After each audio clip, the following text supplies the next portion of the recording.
Hey, what's up, listener? Thank you for pressing play. This week on the Jock and Nerd podcast, our thoughts on the final Star Wars Rise of Skywalker trailer and the first trailer for Bloodshot starring Vin Diesel. The Joker movie is on its way to becoming the highest grossing R-rated movie of all time. Wowie zowie! And director Francis Ford Coppola joins Scorcese in bashing Marvel movies. Plus, our spoiler review of the pilot episode of HBO's Watchmen, and a whole bunch more, all in this edition of the Jock and Nerd Weekly for Wednesday, October 23rd, 2019. Hey, what's up? It's Taylor Gray, the voice of Ezra Bridger on Star Wars Rebels, and you're listening to the Jock and Nerd podcast. Check. Check one. All right. This is for all you fans out there. Let's give it up. We're jocking, we nerding. We funny, disturbing. We jocking, we nerding. We're spoiler alert. Oh yeah! Jocking, we nerding. We funny, disturbing. Oh yeah! Jocking, we nerding. We're spoiler alert. Give it up one time. Jocking, we nerding. Oh yeah, hello listener. How you doing? Thanks for tuning in and welcome to the Jock and Nerd podcast, where we give you comic book and superhero TV and movie news, reviews, and whatever we choose. Cue the boing. Boing. Jock and Nerd. Boing. Say it with us, listener. My name is Imran. My name's Anthony. He's the Jock. He's the nerd. And we got to say hi to everybody's favorite foul-mouthed puppet who, when he's not podcasting, is out delivering felty justice in the back alleys of Sesame Street. Of course, it's Rug Boy. What's up, Rugs? Yes, the puppets will call for me, and I will say, no. No, and I will whisper no. Yeah, they call, Yes. look out for felty justice. Yes. He'll and beat the I will cotton. whisper no. You will beat the cotton out of somebody. Yeah. Yeah. Whoa. Listen, it's been kind of a crazy week. I want to catch maybe the new listener up on some fun stuff. The biggest thing that I was excited for, I had Geek Boner for this week, is we got retweeted by one Boss Logic. Oh, shit. That was very nice. And if you are a new listener, check out our last show, 298, where you could hear from Boss Logic live from the floor of Ace Comic-Con. And he gave us a little retweet, and Ace really loved the review. So, that's going to be good for us next year. Anthony, you may have to show up to the convention. I might have to. I might have to do that rather than going down to my old college town. Or go to Vegas for another bachelor party. Or anything, yeah. Another EDM. I should stop living my life and go and hang out with Boss Logic. Otherwise, I'm giving Jimmy McPike your credential next time. He's a real Anthony jock. has to do like the equation in his head. Is what's this worth me not having fun for an entire weekend? What is this worth? Then the last thing in the feed, if you are a new listener, check out, I published finally the review of this awesome chair I am sitting on. Thanks to the folks at ewinracing.com for sending me a sweet gaming chair. There's a full review, written review, audio review with photos, and they liked the review. They were very happy. If you want a chair or you want to buy a chair for someone and makes a great holiday gift, you can use the promo code JOCKNERD at checkout at ewinracing.com and you will get 25% off one of these really high-end premium luxury Ewin Racing gaming chairs. Totally worth the money and the comfort. Use that discount code. Save some money. Get a chair. Everybody needs to sit. Everyone needs to sit. I got your chair for you, Even those that think that sitting is bad for posture, it's not when you sit in the Except in this chair that gives you a little back pillow and makes you sit up straight. Like right now, I'm sitting up straight because of the awesome pillow. It will fix your osteoporosis. Well, let's not claim all that, Anthony. We don't have medical. I'm just saying. Okay. I'm not a doctor. Don't you like to sit on balls? I do like to sit on balls, and I said that in the review that I've been sitting on a ball at work for like 8 years, and this chair does not hurt my back. It's like being on the ball. It keeps you upright, and you can also lean it all the way back. Anyways, go listen to the review. I heard it's a great that review. chair has the cure for cancer. It might possibly does. It's also magical. It'll give you superpowers. Lots of things happen when you get eWin racing gaming chairs. So with 25% off with the code JOCKNERD, you basically get the cure to cancer. If I sit down Allegedly. too fast, sometimes I sit on both of my balls. Yeah, well, I just sit on one at a time, Ruggs. I think you're doing it wrong. All right, you nuts. Oh, you mean... Okay, Let's get to the geek news. The Jock and Nerd Podcast. Star Wars Episode 9, Rise of the Skywalker, just released their final trailer. This movie coming out this December 20th. And, they released it now where you release all great geek genre trailers, apparently. Monday Night Football. Oh, shit. Which I think is really interesting. Anthony, remember how we were talking about the nerd archetype moving from Kevin Smith to Chris Hardwick? Now I think it's guys like you.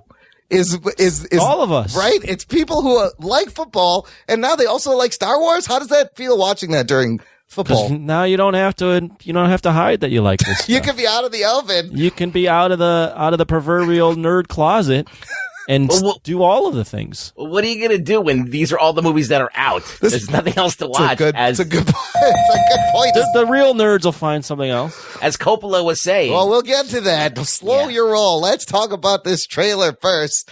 Ruggs, why don't you start? What did we see in this trailer? There's some voiceovers. There's a bunch of random clips. There's some cool moments. What did you think of what they're showing us? I feel like that J.J. Abrams can cut a good trailer. Oh, absolutely. He always brings like the goods and all the fun stuff and the shots and the cinematography and, the music swelling up and, making you feel something. Like it did all that stuff. Yeah. All right. But I'm also a little bit trepidatious about this movie. When C-3PO says to everybody, I'm looking at my friends, I'm like, you barely know these people. Exactly. I did think that also. Yeah. So I'm like, why would you use that kind of a head scratcher in your trailer, without any kind of context to that? But I think overall, it gives you enough stuff to kind of, get you pumped and gives you stuff that, is going to confuse you a little bit. There's in the last trailer, you saw Dark Ray. Right. They didn't really allude to that in this one. Not at all, yeah. But they did show both of them together, hitting something together. They teamed up last time. They're going to team up again maybe this time, or maybe, I don't know what's going on. But there's a lot of little things like that.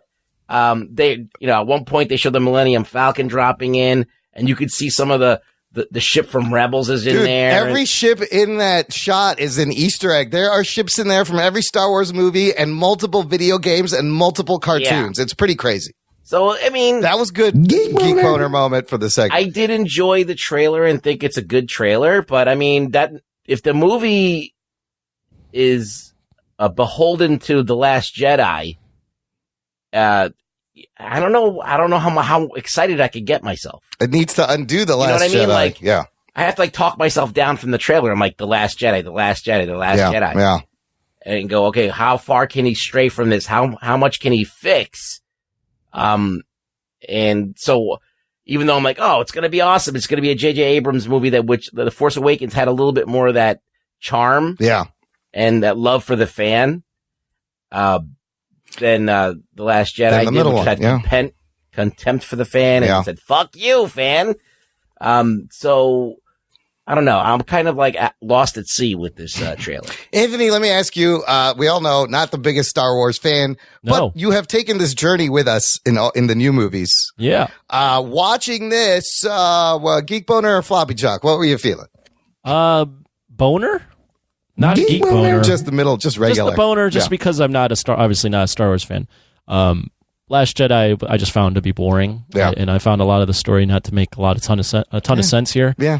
But this trailer for Rise of Skywalker, I thought was beautifully shot, very well cut.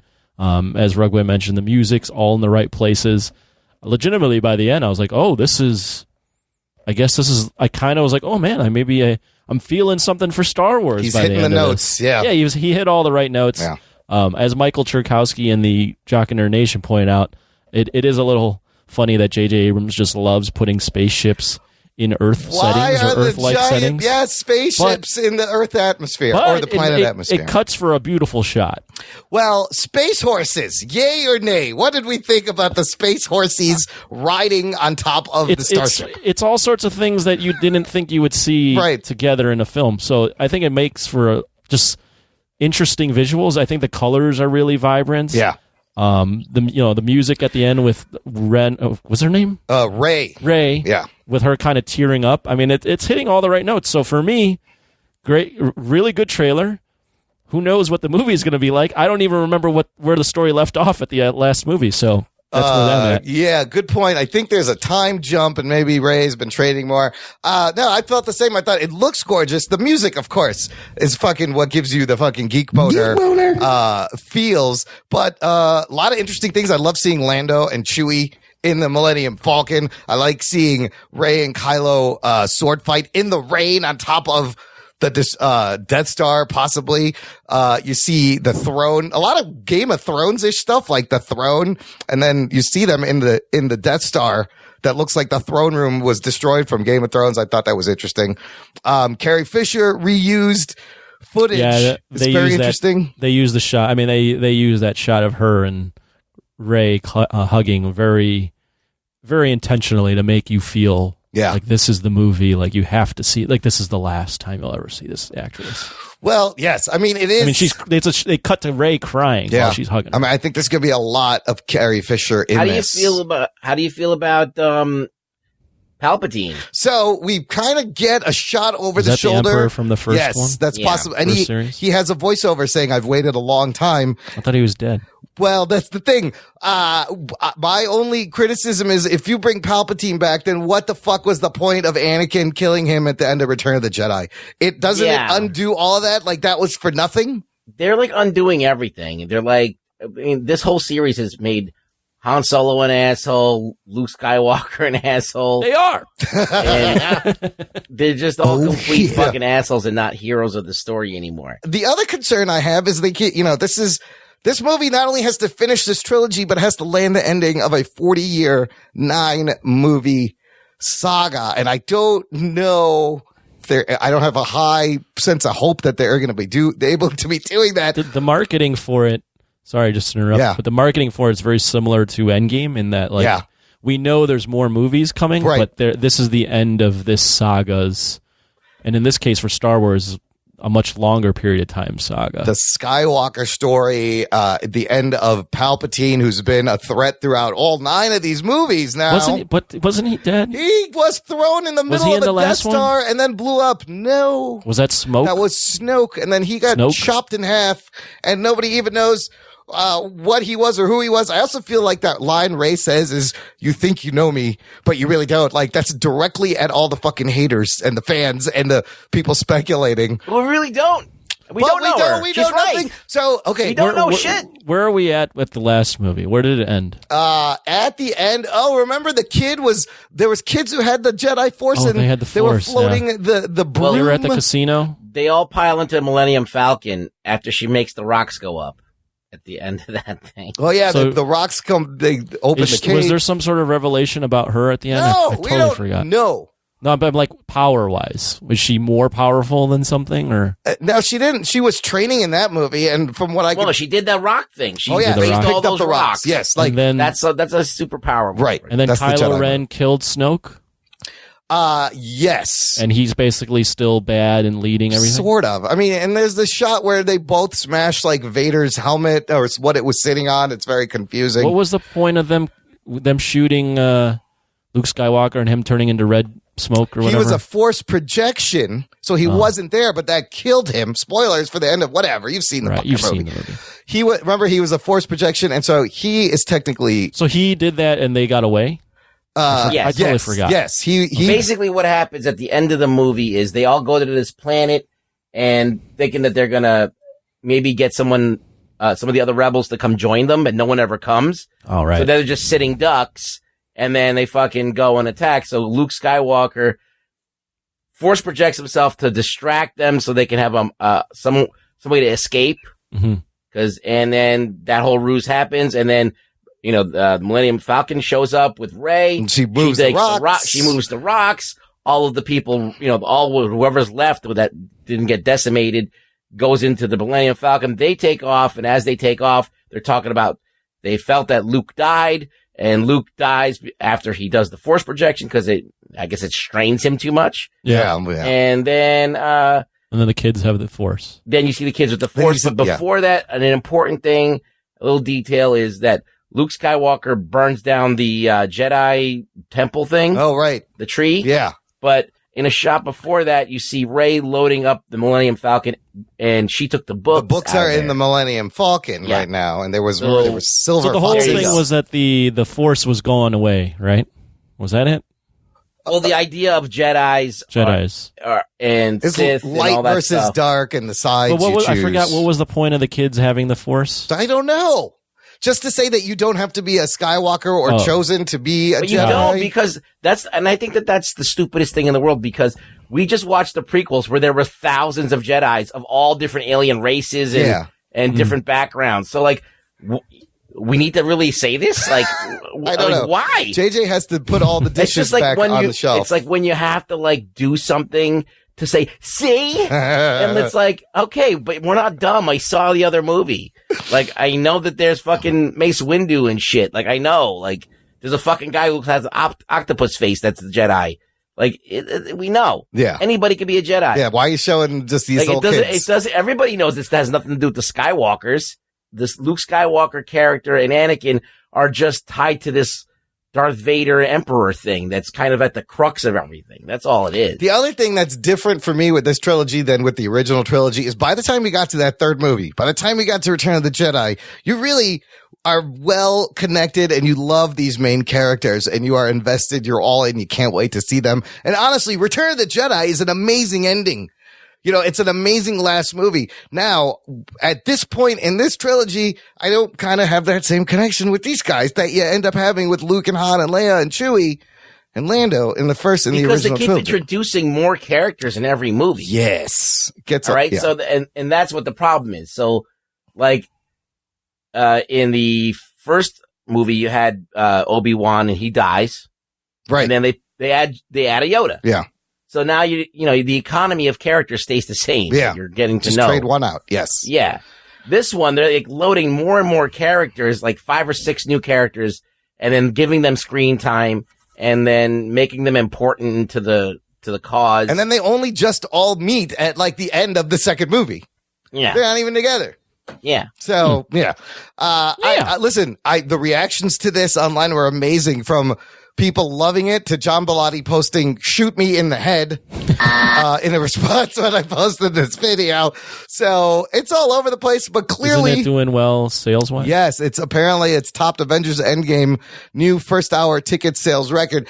However, every time these Star Wars movies come out, you have these big pre-sales, and I wonder how much of it is some. Didn't Han Solo have big pre-sales? Yes. And then I've heard reports of people buying tickets in a full theater and going there, and maybe 20, 30 people not showing up. There were people buying 20 tickets at a time. Why would you do that? They just do it because they want the movie to succeed. When Godzilla came out, I bought 5 or 6 tickets. So Star Wars fans are buying multiple tickets. I mean, will there even be a showing on opening night at this point? The tickets came on sale the minute after the trailer aired on Monday night. People are trying to make affect change with their wallets now. Or is Disney buying all these tickets to inflate their revenue like the whistleblower out there has kind of that wouldn't make a ton of sense though. No, it wouldn't. But there is multiple shots of theaters that are half empty. Yeah. But they made all this money. But it's all sold out when you try to buy fucking tickets. Who was buying these tickets? I mean, it's tough to be anecdotal and be like, here's a picture. Where did $90 million come from? This particular theater in Hoboken, New Jersey is empty. Yeah. I understand there's an argument, but just a couple pictures of empty theaters doesn't mean much. But I think it was pervasive.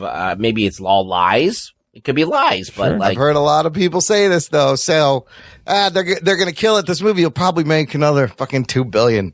But don't you think that the press that they get from selling out, doesn't that make more people go, oh, I should buy this? Yes. I mean, there's definitely the nightclub effect of like, even if there's no one in a club, you're going to make it so like the line is super long. And right. It's one So in, it looks like you can't get in. No, there is press. There is truth to that. I don't see Disney buying their own tickets.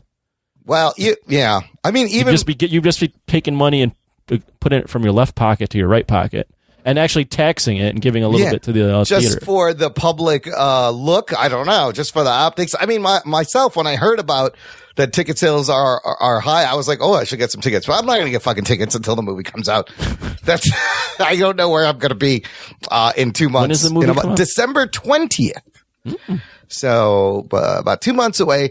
I found this other interesting article. Remember, so we've talked in the past about Star Wars and China and how China really doesn't give a shit about Star Wars. These movies you think would make a lot of money there don't, because they just got movies in like 2015, meaning Star Wars, The New Hope from the 1977 movie only came out in 2015. There's no 40 years of fandom and fans in China. So they don't produce. So to combat that, Disney and Tencent owned China Literature, which is the Asian country's largest online publisher, are teaming up to produce the first original Chinese Star Wars story for their online reading platform. According to the official Star Wars Weibo account, the two companies will also distribute 40 Star Wars novels translated into Chinese for the first time. Oh, shit. Of course, they want to build a bigger fan base in China by giving them original Star Wars content to build it back up. Now, this article by IO9 points out, hey, this is great. The timing may not be the best for Disney, as the world is watching protesters in Hong Kong week after week. All I got to say is, I don't know if you guys have been following the NBA, but the NBA, one of the general managers basically stopped all business between the NBA and China by tweeting out, I stand with Hong Kong. Oh, yeah. So all I got to say is the precedent has now been set. You better fucking toe the line with China. They don't play games. Well, I mean, your choices are, do I want to support free speech and civil rights, or do I want sweet Chinese cash? Or do I want over a billion people in Chinese cash? I mean, screw the potential human rights conflict. Every corporation that's going to want to do business in China has these two options. It's A or B. You cannot have China. both. The precedent's been set with the NBA now. So you're saying this wasn't the Houston Rockets guy? This was this is the Houston Rockets guy. But by doing that, and then the NBA's commissioner was like, I'm sorry for what the ramifications were, but I support the guy, Daryl Morey, his right to free speech. That pissed off China even more. And then he even admitted publicly that like China was like, you have to fire him. Oh shit. And China, wow. Now is like, we never said that. They basically were like, they basically, in paraphrasing here, but they basically, you have hell to pay for saying something like that. So do you think this is bad timing for Disney to try to increase their Star Wars base? I think it's a bad look. Anyone that's doing business with China right now, but the money is too good.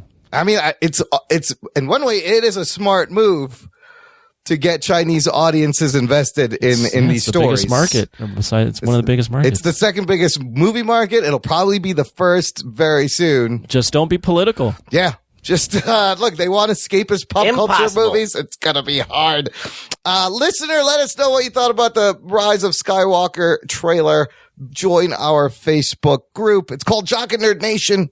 It's exclusive and closed just for our listeners. You got to answer some questions. There's a ton Sounds raunchy. Yes, it's very hot. Lots of dick pics. a lot of geek pics. Oh, dick pics. A lot of felty dick pics. Now, there's none of that. There's just awesome felty conversation. I want to say happy belated birthday to our listener, Joey Austin, who's also in the Facebook group. Jock and Nerd. Doesn't he have his own podcast? Yes, the Joe and Dan podcast, I believe it is called. Check that out. Happy birthday, Joey. All right, let's. Happy birthday, Joey. Happy birthday. Who's a good birthday boy? Why am I talking to you like you're my doggy? Come here, Joey. Let's talk about another trailer that came out this week, and it is for a Valiant comic book character. The first Valiant movie. The first Valiant movie, Vin Diesel starring as Bloodshot. Geek boner. This is coming out February 2020, next year, same month. Birds of Prey came out. Anthony, did you watch this? I did. Let's ask you, first of all, do you know anything about the character Bloodshot? No, I remember us talking about it a while ago, and if I'm not even looking at anything right now, but if I remember correctly, he had white skin and red eyes. He's supposed to have white skin, red eyes, and a red dot. That's all I got, though. I learned more about him in the trailer than I did from my own memory. So how did this Bloodshot trailer look to you? Is it just another fucking Vin Diesel XXX movie? It looked like a Wolverine with little cybernetic bots rebuilding him, like a Wolverine, nanobots, Universal Soldier, Terminator, RoboCop hybrid type feel. I mean, that's kind of what Bloodshot is, honestly. Yeah. So it kind of played out, but it's a little bit. They could do more with it than that. It was basically they took away all his memories, made him a robot sort of thing, and kept just pointing the gun at someone else. You do see him turn him off, point the gun at someone else, turn him back on, and then mind wipe him and put his new target in his memories. And then they had the RoboCop Universal Soldier thing where he remembers who he is. Right? Yes. Right. And he does have the red eyes. It's kind of a little bit like Upgrade 2, that movie that came out. Oh, yeah. Ruggs, are you excited to see Bloodshot get a movie or not what they gave you? Is this not the movie you wanted? I don't know. I mean, I'm conflicted about it because I like Bloodshot. Yeah. I think it's like a great invention of a character. You have the Punisher with Wolverine, a little bit of Cable. You got, and then the nanites that are in his blood are so cool. And then they've been able to do more things with it. Like, imagine you could actually control your body to do anything that you want it to do. Like, Bloodshot could literally sit there if he wanted to, and he could force the nanites to make him taller or shorter or reconstruct his face, like anything. Like interface with computers and shit. Yeah. He could interface with computers. It's just made of computers, pretty much. I mean, he could like they don't act as fast as like the Liquid T2, right? Or thing. like a Venom symbiote kind of deal. Yeah, but I mean, he can't move that fast. Like if you wanted to change the structure of his face, he couldn't do it instantaneously. It'd probably take him like a couple days or whatever to do it. But like, it's cool that he could do all that stuff. Yeah, and they don't really use it that much in the comics. Because they usually just have him shoot people. It's a lot quicker. Yeah, but like, I think it's interesting that that he can be programmed and he remembers his memories and he fights the programming, and then a lot of the Bloodshot comics is like always him fucking not remembering shit about anything. What did I just do? Being confused about what's real and what's not. Yeah. So there's a lot of that. So there's like a little bit of a Matrix feel where he's in this world. He doesn't know what's real. You got a guy that looks like Dr. Octopus he's fighting also in this trailer. Yeah. Are you disappointed? Or maybe we'll see later that he won't be white with the red dot. He's got the red eyes. I mean, the haircut is gone. And I really love the haircut, but you can't put hair on Vin Diesel. It's not going to look good. No. But maybe they turn him white like at the very end. Something happens. I don't know. Well, there's a figure out there that has him all pale with the white with the red. And it's a Vin Diesel figure, right? Yeah. Yeah. So like the in the logo, the O is like this splatter. That's kind of like the red circle he'll have on his chest.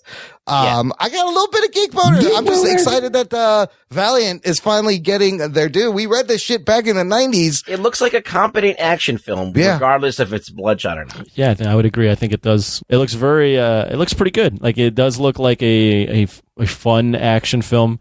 There was one shot where him and the octopus-looking guy were falling. Yeah, kind of. Through the sky. And that looked a little. To me, that looked a little rubbery. Rubbery. But other than that, I thought it looked pretty. Like Rug Boy said, like a good action film with I think it was like $50 million or something. Yeah, with an interesting concept. Although it reminds me of other things I've seen in the movies. Yeah, it's very derivative now. Yeah, right. Especially since a lot of people have taken these ideas and run with it. But $50 million. So it doesn't have to do great to make a profit. It just has to do decent. It has to look cool and rely on the fact that it's Vin Diesel in a movie that looks cool. That people are going to come out to see Vin Diesel. I don't know what it will be. Bloodshot, what does that mean to most people? Nothing, right? This is the introduction to Bloodshot. So you're going to use him to get him in. How old is Vin Diesel now? I think he's 50. Get the fuck out of here. Yeah. That dude's 50? He looks great. He's jacked for 50. He is 52. 52? Yeah. Get the fuck out of here. Yeah, he's 52. I was thinking of that as I was watching the trailer. I'm like, he's an old man. Like, if this is a movie that becomes a franchise, he might be playing this character until he's like 65 and he's like running through walls. Hey, Bloodshot can change his facial structure. Yeah, he could just turn into someone else. They just have to introduce that in the movie. I don't know if they're going to do that. What do you think the rating they'll get eventually? Does this look PG-13, rated R? Yeah, it's PG-13. It's going to be PG-13, yeah. Really? Yeah. I don't know. I felt like the trailer was kind of like a Red Band-ish trailer. It felt like an R. It seemed very violent. Like because the blood coming off his face and then the nanites coming back. I don't know if you can get away with that. I kind of love that shot of his face getting blown off and then just being restructured. And, I don't know if you could shoot a face off. The action shots in the red lighting seem very violent. But look, we're at 50 a movie R-rated with a $50 million budget can make money, and we have a perfect example of that, which is Deadpool, which is not only Deadpool did the same thing, and now Joker. We have to check into the box office because this thing is making a lot of money and will continue to make money. Oh, Box Office Mojo just changed their whole website. Holy shit. Now. They literally just changed it today. I was thrown off. I clicked the link and I was like, where am I? Wow. Okay. So far, this Joker has made $745 million. Oh, shit. Looks like they integrated with IMDb, huh? Yes. Oh, that's interesting. Maybe IMDb. So Amazon's IMDb is an Amazon company. Maybe so Amazon bought Box Office Mojo? Amazon is an IMDb. IMDb is an Amazon company, and now Box Office Mojo is an IMDb company. Wait, they're all owned by Amazon. Everybody's owned by Jeff Bezos. They don't have the budget anymore? Well, no, it should be. Wow. Do you have to title summary? Yeah, they changed everything. Oh, no, budget says $55 million. If you click on title summary, this just threw me off. Fucking Box Office Mojo. What are you doing? Fucking warn a person before you just change everything. So at $745 million worldwide at this rate, they are estimating it may top 800, 900 million. And if it does that, it is the biggest R-rated film in history. Oh shit! Beating it and the Deadpools. And Matrix Reloaded 738 million. Deadpool 783. Deadpool 2 785. So it needs to beat 785 for this R-rated low budget movie to become the highest rated R. I mean, here's your precedence for make your Bloodshot R-rated. Make more. I think Warner Brothers managed to do something that Disney would never have risked. And it was a huge risk and clearly a huge reward. And it's crazy that the highest grossing R-rated movies are like comic book movies. It'll be Deadpool and Joker. I mean, people know the names. It's a brand recognition thing.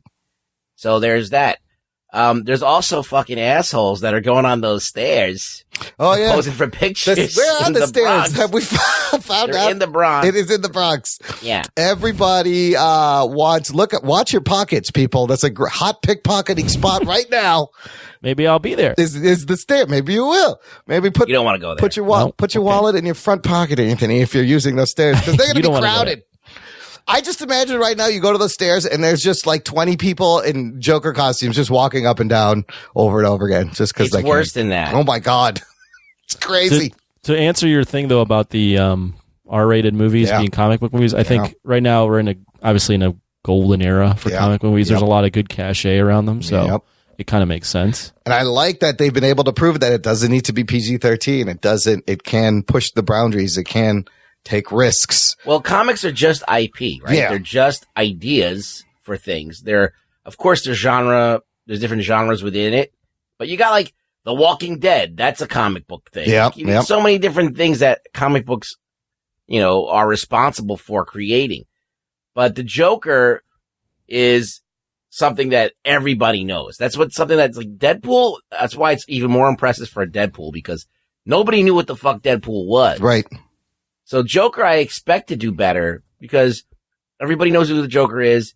You got a great actor, and there's a lot of buzz about how evil it is to make this movie and how irresponsible it is, and all that stuff helped it. But people are still talking about it, and the other thing I like is it kind of picks up on the thing that made like Pulp Fiction really huge, that made Natural Born Killers huge, that something like Clockwork Orange, it brought the comic book genre up into that kind of thing, and that's stuff we haven't gotten recently, and so this kind of fills that niche. People forget it existed. Right. Until somebody comes out and does it again. Meanwhile, I read a report that Gemini Man is going to have a $75 million loss. Movie. Yikes. Yes. 2 Will Smiths did not a good movie make, apparently, and Ang Lee. I had those 2 Will Smiths plus 1 Ang Lee equals $75 million loss. Not ironically, but weirdly enough, you know how Joe Rogan does his podcast reads? Yeah. I saw one of his episodes, he was doing a read for Gemini Man. I was like, oh, I've never heard him do a movie. Yeah, well, the movies must be getting smart. But it bombed. It didn't help, though. No, so how's Joe going to be like, I did say this was the best movie ever. Sorry. I guess I wasn't. No. We could get some of that. I'll do some live reads for some movies. Bloodshot people, contact us. Sony. Sure. We will do live reads for you. A sponsored episode. Hit us up. Sticking with DC news, last week we talked about Zoe Kravitz landing the role as Catwoman, joining Robert Pattinson as Batman and Jeffrey Wright as Commissioner Gordon. Well, they have now cast the Riddler, and it is Paul Dano will riddle Batman something. Paul Dano, best known from kind of a bunch of things. He's a pretty good actor. He was in Little Miss Sunshine, There Will Be Blood. He was in Swiss Army Man with Harry Potter. Great movie, by the way. Yes, 12 Years a Slave. Lots of stuff. So, I like the look of the guy. I think he could do good. He's a good actor. He's a very good actor. I think weird looking dude. Yes, he's a weird looking dude, which I think helps with the Riddler. I think Boss Logic already has mocked up a thing of him in a coat and a hat as the Riddler, and it looks great. He was in The Sopranos for one episode. I've only seen him in, I think, The Girl Next Door. Oh, as a teenager. He was in that movie Okja on Netflix about the weird animal that they were trying to save. On IMDb, it says he's playing Edward Nashton / the Riddler. I think that's his original name. Oh, it wasn't Edward Nigma? No, I don't think so. I think that was like 60s Batman. That made it all like campy and had to tie into the thing. Make it Edward Nigma. Edward Nashton. I'm going to have to look it up. I might be wrong, but I think that it does have historical precedent. Well, the cast is shaping up, and they're all interesting picks. Still no word on who's going to play the Penguin. It's not Jonah Hill. It may still be Seth Rogen. I don't know. Let's move on to the more comments from respected filmmakers bashing Marvel movies a little bit. What do you think about Jack Black for the Penguin? Jack Black for the Penguin? That could work. He'd be I don't like it. No? You don't like it? No? Josh Gad? Josh Gad is like a poor man's Jack Black a little bit. Yeah, that's what it is. Josh Gad looks like the Penguin. Maybe. He could play yeah. But then you had the Penguin from Gotham, who wasn't like a big fat guy, but he did kind of walk funny. And I thought that guy did a good job. That was a good kind of Penguin. Different. Sure. Moving on to Martin Scorsese. Last week we talked about, how he called Marvel movies. They're not cinema. They're amusement rides. They're invading the cinemas. Well, Francis Ford Coppola also throwing some comments in Italians the ring. stick together. The Italian guys who came up together, sticking up for each other. Francis Ford Coppola actually calling the movies outright despicable. Oh, shit. Which is kind of a strong word. Yeah, that's like he really went for it. He could have just said, I don't care for them. And he goes, listen, Marty didn't say this, but I'm fucking saying it. They're despicable. Wow. I think that the reason why he says it's despicable is because what he says before that, he's like, they're just giving you the same movie over and over again. And I'm like, well, you okay. made two fucking. In a very broad stroke, yes. Yeah. They're all sequels to The Godfather that he made, so of course, but like he made other movies. He made Apocalypse Now was not like The Godfather, and The Conversation was not like The Godfather. He hasn't. So he's on press for this movie he's doing called Megalopolis about a utopia, but the guy really hasn't made anything substantial in a long time. He is 80. Yeah, but I mean, you could just retire off those. Yes, how many movies? He made 5 great movies. Is it 5? Yeah. The problem, that's the thing. The problem I have with this word despicable is what is that saying about the people who put their creativity and their hard work in the movie? What is it saying about people like us who like those movies? If we like despicable fucking shit, Well, he's using some strong words. Yeah. But I mean, it's crazy that he would use that word because, it just puts him in like the worst light possible as being like an old fuck that doesn't get it. Yeah, it does. It makes you look like that guy that's like, but I remember when it was my time. But he's 80. That's true. He is that guy. Yeah, he's at the age to be that guy. What 80-year-old likes Marvel movies? Well, look, think about when he grew up, right? Yes. Like the superhero wasn't a thing. No, but he grew up on westerns and gangster movies and genre movies, which are similar. Not only that, the irony is these guys were the disruptors in the 70s taking it from the studio system to the auteur filmmaker, right? Now they are in turn being disrupted. And I would also ask both of them, Scorsese and Coppola, like if you are blaming this genre, you got to turn to your fucking buddies, George Lucas and Steven Spielberg. Would you say the same about the Star Wars movies? They're not the same age. They're not really the same. They're like at least 10 years younger. Yeah, but they kind of came up very close together. And if Marvel isn't cinema, neither are his friends' movies then. I think that people are different. They have different interests. They have different abilities to suspend disbelief. I believe that Francis Ford Coppola and Scorsese are mired in some kind of version of reality.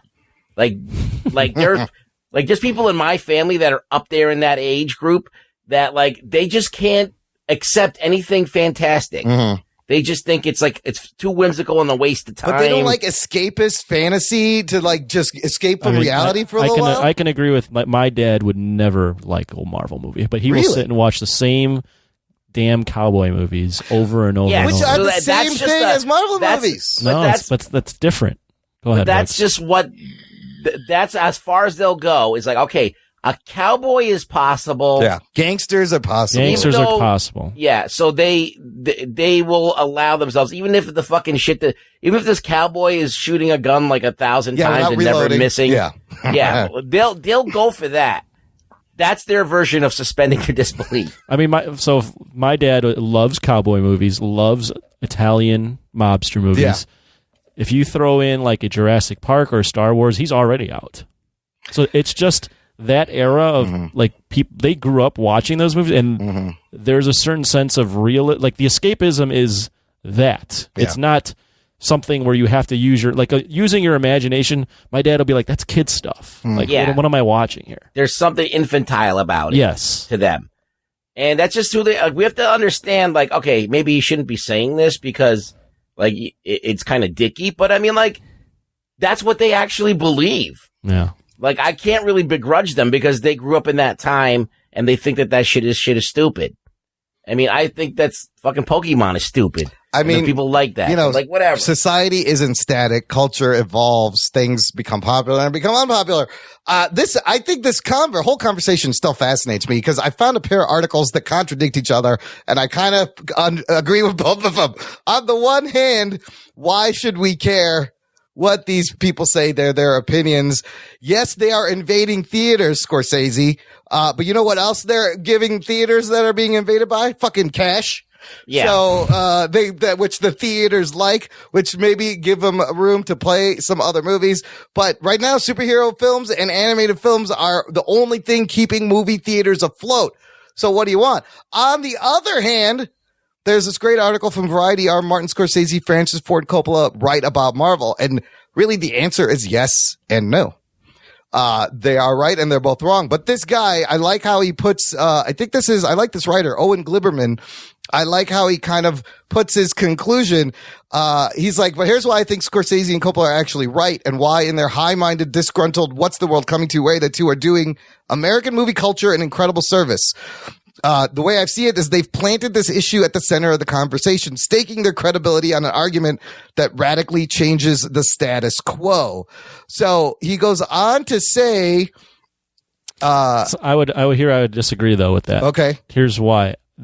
Other than people like older than age of like 40, yeah, there's not a lot of people listening to these guys anymore. No, that's a good point. So I don't know. I don't really know if they're shaking the status quo anymore. Well, they did initially, yes. And the people like that like Marvel movies and like what they made, like you guys, are seeing their point, but like are not completely agreeing either.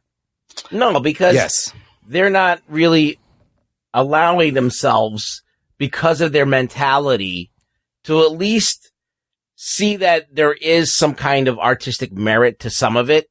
Right. Now, I'm a big critic of Marvel, and we talked about last week how corporate filmmaking is different, and it does suck a lot of the originality and the intent that was behind the original characters and the source material, and how, you know, these things are cookie cutter things, that they are just kind of like by committee creating these ideas, and they're going, okay, we need to get this demographic in here.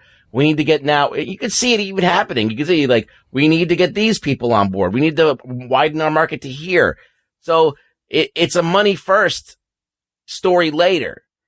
But so there is something that they're saying that it's actually true, but in the grand scheme of things, if you're going to do that and make something that's actually good is hard. Right. Like to be super corporate. Yeah. And use all of this number crunching and all of this kind of like businessy shit, but still make a movie that people respond to. That's got to be like applauded in some way. It has to be. Like there's it's still a Herculean task. Yeah, despite what like you may think about Marvel movies in like individually, to make 22 films that have for the most part all made money and are all positively for the most part reviewed and have like a great list audience.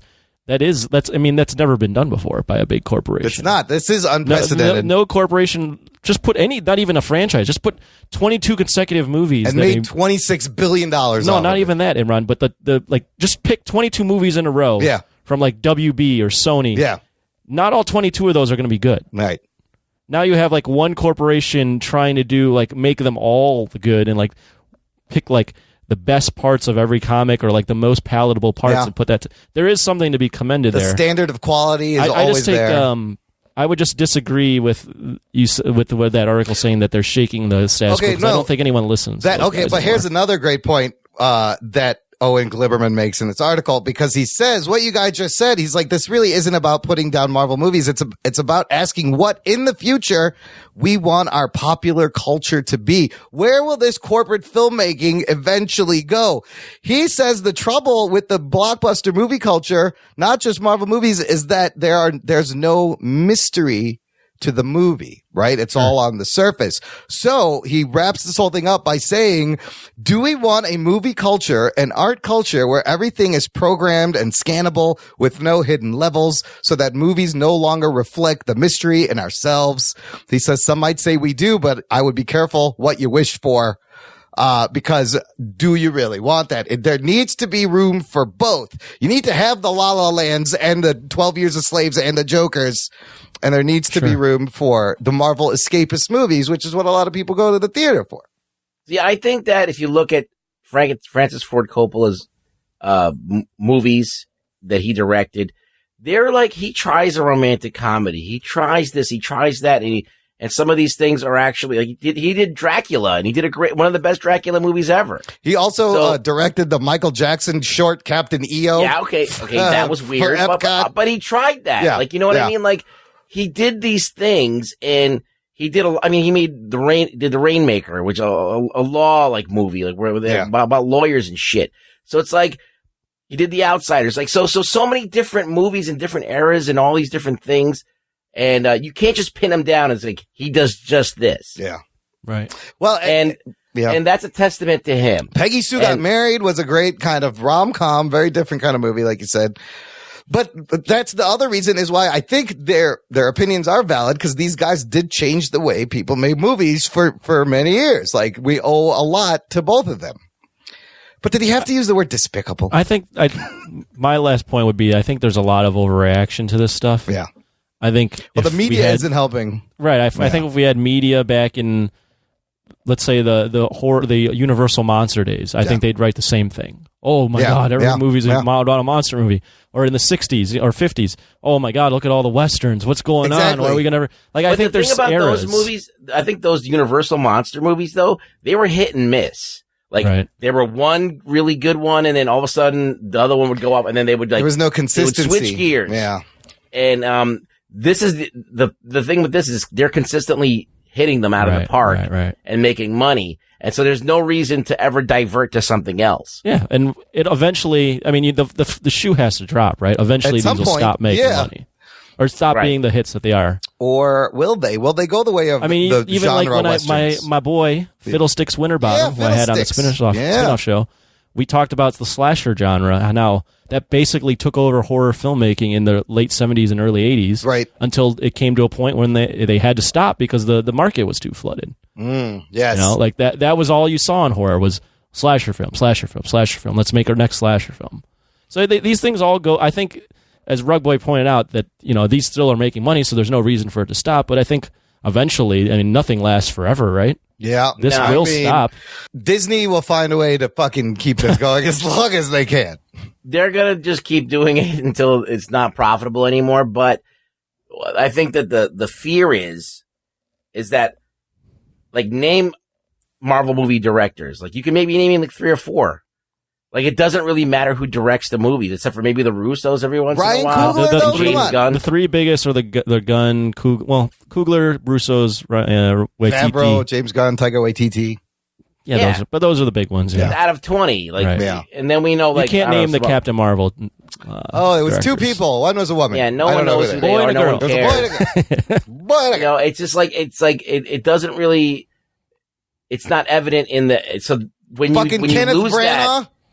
When you lose that, well, that's when they were trying shit. Yes, right. They were still experimenting back then.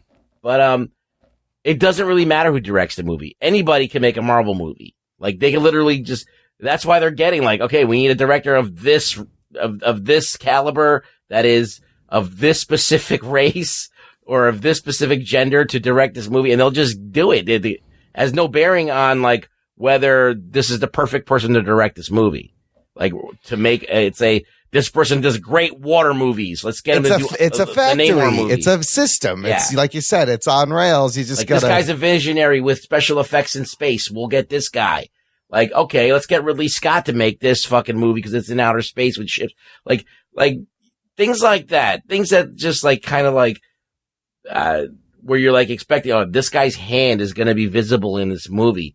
You don't see that. I mean, I think you see it in the Russo movie. I think you see it in Black Panther a little more with Ryan Coogler. But don't you see it like? But don't you see it like also James Gunn? No, yeah. So Gunn does the one movie, Guardians of the Galaxy. Yeah. Then all of a sudden, all that stuff is now sprinkled on all the other movies. Let's make everything like Guardians of the Galaxy. It doesn't become it's not unique anymore. So it's like all of those things. They figure out something and then they incorporate it. Yeah, it's a product, but it's also a piece of art, but it's a product first. I just think I think they're looking down, like these old fucks, they're looking down into the future. They're like, I'm going to be dead. And then, and all these fucking kids are going to grow up seeing just like these movies that are just made by these corporations, and they're never going to actually see art. Yeah, but that's what they're worried about. Yeah. And that's why they're so like, they're trying to get it out now before they keel over. They're trying to like get the fear out, get that shock factor out before. But in the meantime, Scorsese actually has the right idea. Put your shit out on Netflix. This is the other reason everything has changed, is because of technology and streaming services. You don't have to put your stuff in the theater, and you can get just as many, if not more, views. You put it on Netflix, which is Scorsese smartly doing. We are getting closer and closer to the point where you shouldn't be complaining as much about what's being put out, because you're now in a culture where you can choose what you want to watch. Yes, you don't want to watch it, don't watch it. Whether it be like music or TV. Yeah. Closer, we're definitely there in music, but we're getting there in TV too.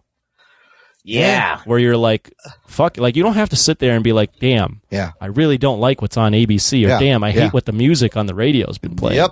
You don't have to do that anymore. Pull up just choose whatever you want to hear. And it's crazy that we live in an age where I could go back and binge all the seasons of like a 20, 30-year-old show. Does it bother you that one of the things that I think is great is that we have box office numbers. Yeah. Yeah. And I think that it does help us quantify things. And then this whole new way of doing things with the streaming, you have no idea what's going on. There's no metrics, and you don't know. Unless those companies go public, you don't know. And Netflix, notoriously, nobody knows any viewer numbers. We know a subscription number, and that's what their metric is. That's their bottom line. When I go through scrolling through the Netflix tiles, and I'm like, who the fuck watches this? What and is I ask this? myself, is anybody watching this? Is it good? I don't know. Let's fucking give it a whirl. And you're just like, don't know, like if there is even a public reaction to something, unless it's so out there in the ether and then people are reporting on it nonstop. It's buzz. It's word of mouth. I mean, it's going to be buzz. Speaking of buzz, Terminator Dark Fate, it will be out the week this show posts November 1st. It is coming out. Shit. And it has screened, and there's reviews, and there's surprisingly positive reviews saying this is the best of the franchise, a return to basics. However, that's kind of a low bar to say this is the best of the franchise, seeing as how the last three movies have all not been the best. Rotten Tomatoes, right now, they've just released their score, and it is at 67%, 6.05 out of 10. So it's not. It's just a okay movie. Just an okay movie, but according to the critic. But the reactions from social media to the screening is a lot of people saying it's basically The Force Awakens. Star Wars, it's Terminator, The Force Awakens. A lot of comments. They've taken the best of Terminator 1 and 2 and put them in a blender, and this movie comes out. And it's the true sequel to Terminator 2. So it's given me a little more geek boner. I mean, it's the Terminator Awokens. I'm surprised because the trailers did not get me excited at all. I'm not going with really low expectations, but I'm excited to see Linda Hamilton. I don't know. What do you guys think after these? What people are saying? Does it help your excitement? No. It helped me. Yeah. 'Cause I am a big Terminator guy, and even though I didn't think much of either of these trailers, and I didn't like the last two movies, just that little glimmer of hope. Yeah, I'm like, oh man, don't let him do it to you, Anthony. I saw the Twitter, and it was like, Arnold wasn't the missing key. This was Linda Hamilton's story all along. Girl power to Terminator. People are digging. It's not that they weren't saying that. Oh no, some people are saying that. I was just saying that she was like the missing. I like girl power. Yes, I mean, she was girl power before girl power became cool. She was absolutely her and Sigourney Weaver as Ripley. In the Cineblend article, they're like the most negative reaction we could find is from the guy at Slash Film who says it's better than you think it's going to be. It's trying hard to be the Force Awakens of Terminator movies and mostly succeeds. So. I'm going to see what it. What do you think that means? Week. The Force Awakens of Terminator. What do you mean? Let's parse that. What is that? What that says to me is it's the greatest hits of the first two Terminator movies repackaged for like this generation. I would also say that on top of that, it's bringing back the old stars, but bringing in a new guard to kind of transition. Yeah, because I think they're going to make more based off of this storyline now. Like each Terminator movie after T2 is trying to start its own fucking thing, and they've all failed at starting any kind of a sustainable storyline. This one may be the one. I don't know. I don't know. We'll see it probably next week. Yeah. So check it out. We'll have a review either next week or the following week after. Yeah. I found this really interesting article to wrap up the news. Did you know who the first pick was to play the Terminator in the original movie and who was actually cast? Gary Busey. No, but good guess. Give me another. Nick Nolte. Nick Nolte. No, I think you'll all be surprised to learn that Nicolas Cage. O.J. Simpson was the first cast for Terminator. And this is all Arnold reveals this in an interview speaking to The Independent. He said, then somehow Cameron felt he was not as believable for a killing machine, so then they hired me. That's really what happened. The voice. James Cameron wanted to make O.J. the ultimate killing machine. Oh, shit, in 1980. Before he actually became the ultimate killing machine in real life. Did Cameron see something in O.J. that everybody missed for until 10 years later? Holy shit. Arnold says he has some concept art of O.J. as the Terminator. I read that a lot of it was because of Arnold's voice. He had the accent, so it sounded robotic. It sounded scarier than the O.J. voice. I have another Arnold tie-in. Did you know who was casted as the first Predator? Jean-Claude Van Damme. Yes. Shit. He was supposed to be the Predator. Jean-Claude Van Damme. He was supposed to look completely different and have sort of a ninja-esque feel. He was going to be the creature Predator. He was going to be the creature in Predator. The costume. Yeah, and then they had him running around in like a green suit. It looked really bad. It looked so bad that they had to redo the whole thing.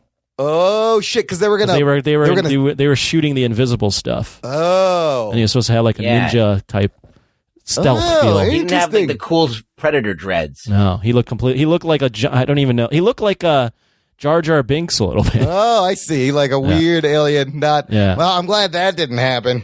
Yeah. And Arnold plays a character called Dutch. Yeah, your name's Dutch. I'm Dutch. Welcome to the jungle. Still has the greatest handshake of all time. The manliest handshake of all time. Knock, knock. What is that one? Come on, don't bullshit me. Stick around. I think that's in that movie, too. Great movie. And he was great. First Predator. Did the job? That's from that movie, dude. First Predator is super stoked. All right, before we take a break, listener, I will ask you, if you've been enjoying the show, won't you please rate us an Apple Podcast if you have an iOS device and you live in the U.S. If you don't, rate us anyway. But specifically, if you are in the U.S. on an Apple device, we're trying to get to 200 Apple Podcast ratings. You don't even need to leave a review. You can if you want. Just light up those stars, because then we will be able to officially influence the Rotten Tomatoes. I'm going to reapply to be movie reviewers of Rotten Tomatoes, and we'll get all up in that tomato meter. Get it all over our face and chest. Motorboat that face. That tomato meter. It's like I got a ketchup explosion all over me. I'm covered in sweet tomatoes. So you can visit Sweet Tomatoes? Sweet Tomatoes out of business, not a place anymore. Yeah. And tomato, that's false. Tomatoes aren't sweet. Well, they're a fruit. They're technically got a little bit fruit. of a tang, like the sour acidic taste. Ketchup is sweet, though. I guess, yeah. But they put a add lot of sugar into Yes, it. they do.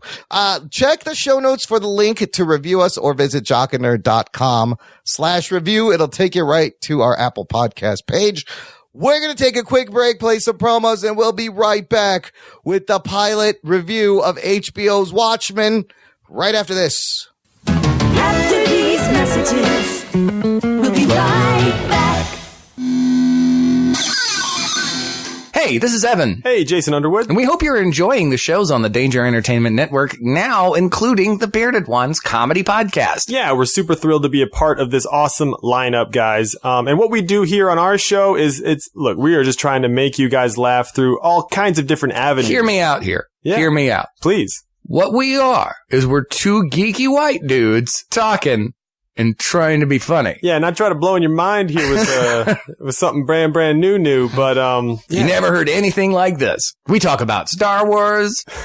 We talk about superheroes. Talk about Marvel movies, man. Look, we're cutting some we're breaking some damn boundaries over here. We are breaking new ground. Yeah. But for real, what we do is we play invented games. Yeah, and we try to spin everything into a brand new fun game that we've made up. We filter it all through that sensibility, and we're both improvisers, so a lot of what we talk about ends up in sort of a scene that we have a lot of fun with. We talk about our lives, pop culture, and movies. We talk about a little bit of everything. So if that's what you like, check us out, Bearded One's comedy podcast on the Danger Entertainment Network. They look like Vikings.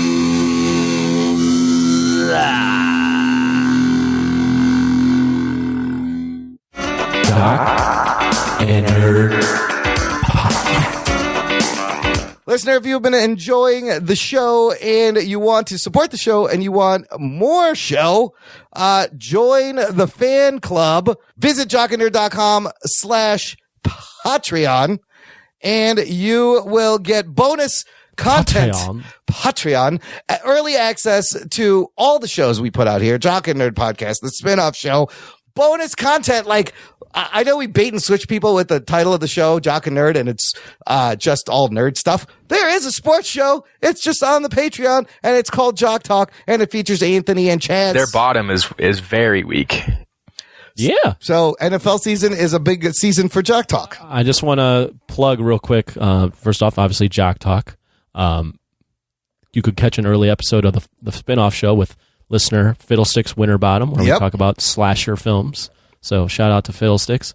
I want to give since we're doing the show, well, actually, since this show is going to air after it's happening, hopefully, knock on wood, Chaz does well, but he is the guest on the spin-off show again next week. The first guest to come on twice, because we are recording this on a Wednesday night. This Saturday, I believe, is his first MMA fight. So all goes well. Hopefully, all goes well, we can recap it and talk about it. Go, Chaz. Kick that dude's ass, Chaz. Yeah. From all of us. That's why Sweep the leg. Sweep the leg, Chaz. Sweep the leg, Johnny. Mercies for the weak. That's right. Cobra Kai never die. Get it done. Right. Lisa Morrison just posted a comment just now for a question for you, Anthony. Oh. She says, you boys ever going to talk about good sports like hockey and soccer? Probably not. Shit. Sorry, Lisa. Sorry, Lisa Morrison. They're going to talk about what they're going to talk about. Chaz does not care about your feelings, from what I understand. He doesn't care about your feelings. All right, jockandnerd.com. You got anything to say, Clubber Lang? One word. Pain.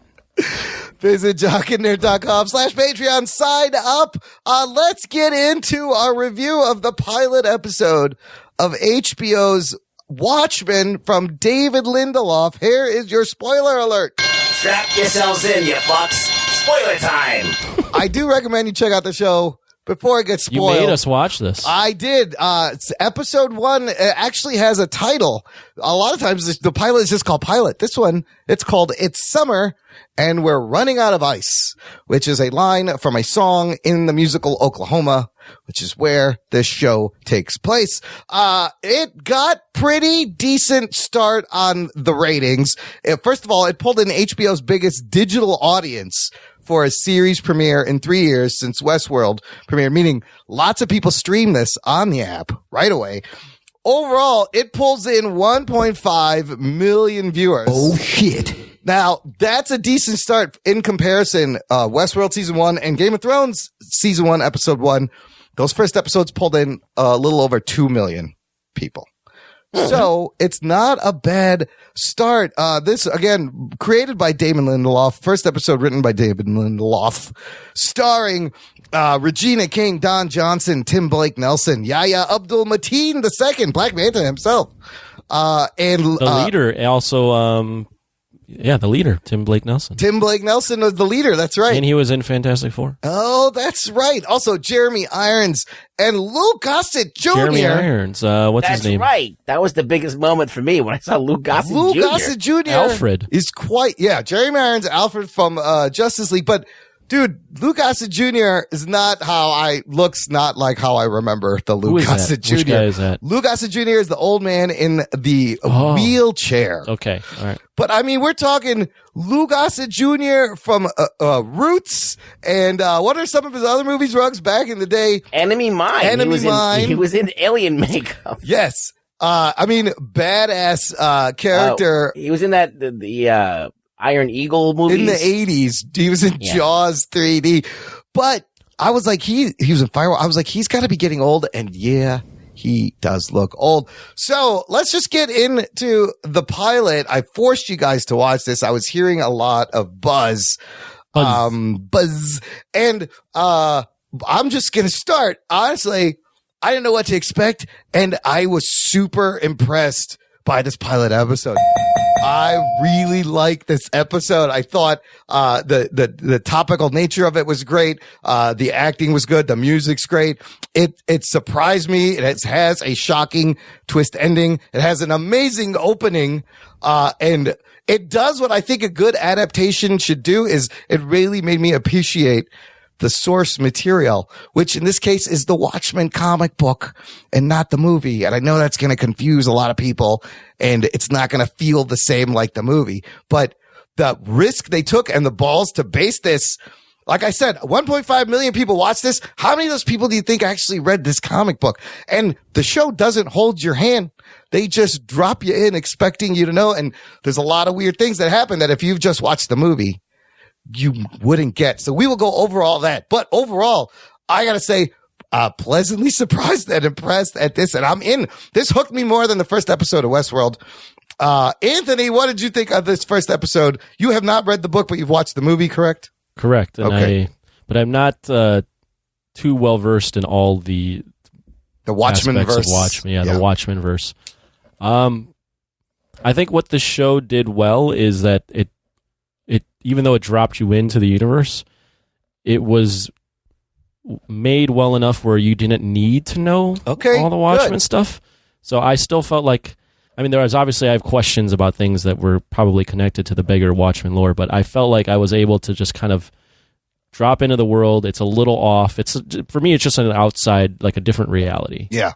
So overall, I did enjoy it. I don't know if I'm completely hooked, but I thought it was well done. I thought there was a lot of interesting stuff there. I think it's, without jumping in too deep yet, it's interesting to have, like a white supremacist group take on the Rorschach thing, which like was supposed to inspire people. And then it's interesting to see like the police are in this position of like protecting their identity, but like now they're wearing, so like there's a lot of like weird power struggle there sort of stuff. Like the police are like looked at as the liberators, but then they're also like clearly by the end of the story, they're not all like it's not all gravy on their end either. They're not like the best group. I think the biggest thing about Watchmen, from what I've seen and read from the movie, like seen from the movie and just kind of read, is like it's about heroes that have a lot of flaws. Yep. And this seems like it'll continue that path of, you know, not your typical goody two shoes hero that like you're going to root for. So overall, I thought I enjoyed it, and I'm intrigued to see where it goes. Ruggs, what'd you think? You have read the book and watched the movie. Yeah. What did he was probably also the most skeptical. You were the most skeptical and most critical, and I will agree. The trailers didn't really get me. I didn't get what was going on. But Ruggs, would you agree? I would say this is already a more faithful adaptation of what the source material was actually trying to get at than the movie is.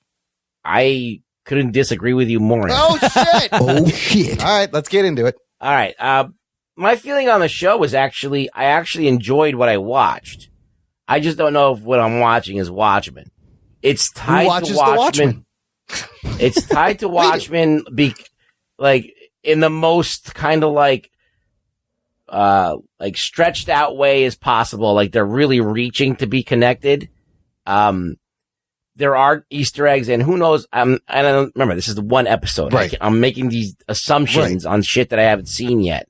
But from this first episode, I was like, this would be such a cool show if it wasn't Watchmen, because it's so like unique and cool and whatever. But it doesn't, for me, when I read Watchmen, it's about superheroes and people who choose to wear masks to fight crime. Now, like, this is like to tie it into like the KKK wearing masks. Yeah.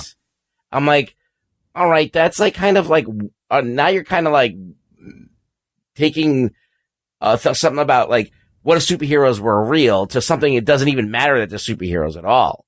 And it's just weird. It just, to me, it seemed like, wow, this is a really cool, provocative show about a lot of stuff that's going on right now, about like some of the problems, but they're using the fact that we're in an alternate universe to push things even more, make it more fucked up than it is. But then they're using history from before Watchmen took place, so that actually happened here and not in the alternate universe. Right. So it's kind of like a lot of mindfuckery, which is interesting. But like at the same time, I'm like, this is fucking confusing the fuck out of me, whether I like it or not. It's less confusing than the first episode of Westworld. I'll tell you that fucking much. I don't know. I was more on board for what. See, I was more on board for this than Westworld. See, like, all right. So they open up the. Let's get into it. They open up the with the Tulsa race riot. Dude, this opening of this episode, amazing. The Tulsa race riots, and I fully admit, like I think a lot of people, that I'm embarrassed and ashamed to just be fucking learning about this. But this wasn't taught in grade school. No, and there's a reason. No, but because it's a black mark. I mean, it's a bad mark on, terrible mark on America and how fucked up this country is racially, and all that stuff. But I think that one of the things that, even though I've heard about it and read it and seen it in documentaries and stuff, and heard about it from various people over the years, the way that they showed it, it's very incendiary. All right. They're like, well, obviously, like they're bombing a fucking city. But that shit happened with air support, in 1921 in an area called Black Wall Street in, Oklahoma. Yeah. But see, that's the thing. It's like, so what led up to that? If you don't know about how this unfolded, some dude, got accused of assaulting this white chick in an elevator. And I read up on this after. They use assault in place for rape. They weren't saying rape back then, so it was basically rape. He said that he tripped and fell in the elevator, and then they were blowing it out of proportion. And they decided to take him into custody, and they probably beat the shit out of him and did a bunch of terrible things to him. But the rumor got out that they lynched him, which I don't think they did. But, so that caused a kerfuffle, and then, shots were fired, and two of the black people who came to like see if he was lynched or whatever got shot, and then 10 white people got shot. So then that just made, okay, now let's like, the racism was like fucking on full blast. Like now they have a reason to do something. And so that's what happened. They fucking went and got a plane, and fucking the riots broke out. There are people just getting shot. They reported like 100 deaths, but it's probably a lot more. Yeah. So, it is a fucked up situation. And subsequently, this was never put in history books or taught to kids or even mentioned anywhere. Because and it's crazy because this should be something that I'm flabbergasted that it's not a common knowledge thing. Almost happened almost 100 years ago, and it wasn't until 2001 that they published an official report of this. But isn't it fucked up that this is the show that they're putting that out there? Look, I give them props for educating people, and it ties in to the theme of the show, which is. But I think that it's to me. Yeah. I think if it's something that's not common knowledge. Yeah. Right, to use it for your show that's based on not a real reality is kind of fucked exploitative? Up. Yes, I've seen articles on that. Yeah, I don't completely agree because there's stuff based on all sorts of times in history that are terrible. Right. So I just don't know what the line is. Like when people were talking about the Joker being irresponsible, I think this is irresponsible in a way because, like, all right, now, like. It's like now you're like the people don't trust the government as much as it is and all this other stuff. And now we're rolling it into this show that people are watching for other reasons. Well, this show is going to get people angry, which I think is no one's tuning into this show to figure about like, okay, how fucked up. Let's find out how much more fucked up white people are. Like, they're not tuning in to see that. See, to me, I had no idea this happened, and I was shocked, and I was like, holy fuck, this actually happened. I think I give them credit for educating and bringing awareness, because I would never have known.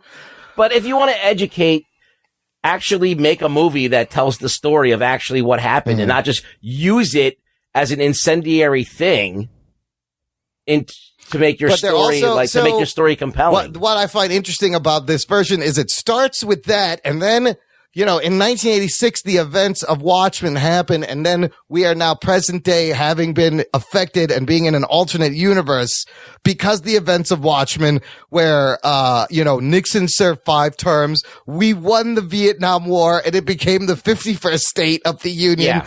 There's so many fascinating little Easter eggs and references and details. Redferations. Robert Redford is president of the United States. And, for like 20, 30 years or something. Yeah. But they repealed the 22nd Amendment, so president can serve out as many terms as he wants if he keeps getting elected. All of this comes off the book and the movie, where Manhattan helped them win Vietnam, and the comedian clearly covered up Watergate for Nixon. Let me just, before we lose the point and it becomes a different topic, I kind of fall in the middle. Yeah. I don't agree, Imran, that they're trying to educate necessarily. I think they're definitely trying to use this as a springboard to just propel the show. But I don't have a problem with it per se, just because I've seen, as I mentioned, there are so many other movies, TV shows take real world events that were horrible and exploit them the same way. But I agree. I did not know I had about no this idea about until, this. I was like, why don't they teach this shit in school? Also, did anybody get a hint of a little Superman analogy with the kid in the beginning?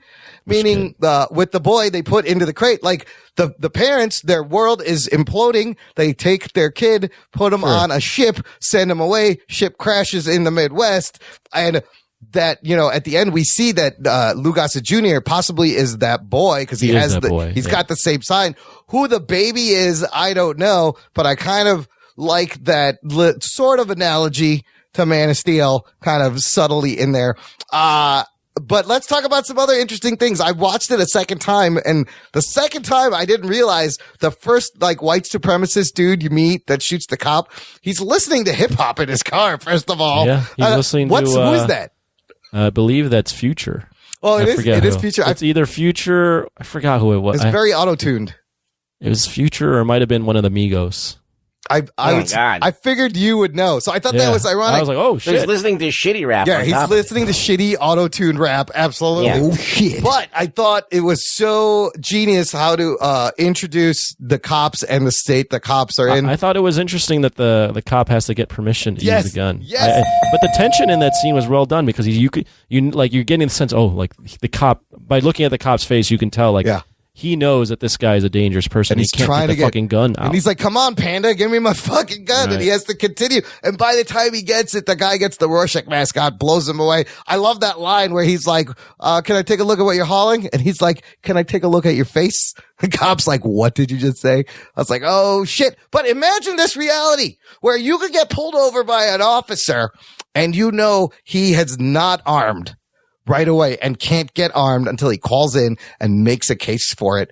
Did you get the reason why they did that? I did. Is there a reason? I connected some kind of. There was something about that at some point a long time ago. They went after the cops. Yeah. And killed everybody in their family, so that's why they have to now wear the mask. Yeah, the mask. No, but the gun I think is tied to that too. I think something was tied to that. She mentions the White Knight in Vietnam or something when she was a kid. And how she was one of the cops and she got shot. But is it police brutality got out of control that they put an article for? I mean, I don't understand this because, all right. So after the events of Watchmen, right?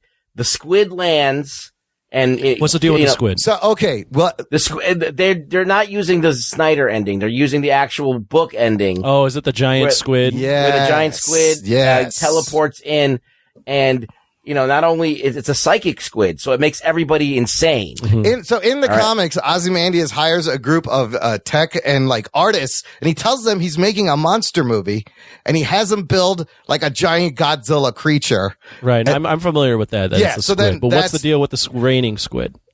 It must be remnants of Ozymandias. So that's not been explained. It's just a nice little tie into the squid. No, I think Ozymandias is still throwing squids around just to like keep people in check. Yes, So, yes. Anyway, so at the end of Watchmen, you have this like cataclysmic event that's supposed to bring the world together. Right. And the whole point of Watchmen is how do you save the world? Right. Well, you got to give people something else to fight. Right. Something to rally around. So they can rally around and drop. And in the movie, very big change in the movie. So, like, how was this a post Watchmen world?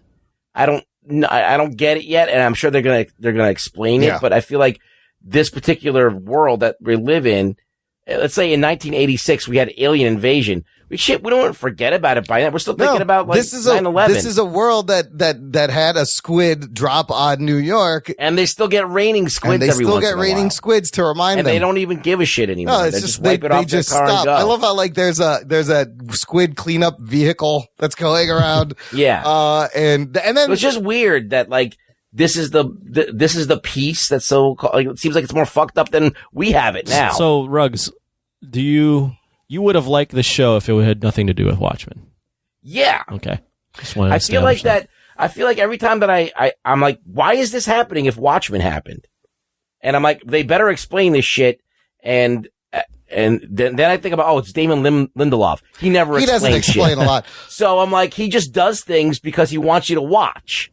And that's his modus operandi with Lost and all the other shit that he does. The Leftovers and I feel like that when like all of the stuff that he's using that's like from our time right now to try and get this kind of like reaction from people and make it like super like of the time and reflective of the world. I'm like, that's not Watchmen. Like, kind of like if you're continuing the story. No, but it is. I think like really not. Listen, we said this last episode. All right, so like doing the after Watchmen happens, right? Yeah, we know that superheroes vigilantes are still outlawed, though. We know that Rorschach wrote this thing, and some fucking alt-right organization picked it up and now is using it twisted for like yes. Because Rorschach, well, it's not twisted it. Rorschach was a fucking right-wing nut. Yeah, but Rorschach was fighting evil. He wouldn't have wanted this. They kind of used it for their own purpose. No, but he was a little right-wing nutty. Yeah, yes. I guess he was a little right-wing nutty. He wasn't like some like he was a nut. So like he was a couple steps away from probably these white supremacists, huh? Yeah, so I could see that kind of maybe making some sense or whatever. They're using his words from the comic book, which I loved. Right. So I don't think they're twisting his words. I think that they see this guy as a hero, or whatever. But would it turn into a KKK? The Rorschach mask is in the new Klan hood is crazy. It's kind of intriguing because they think they're right, and they're Tulsa. The fact that they started with the Tulsa race riots makes sense why, because we were like, why is this set in Tulsa, Oklahoma?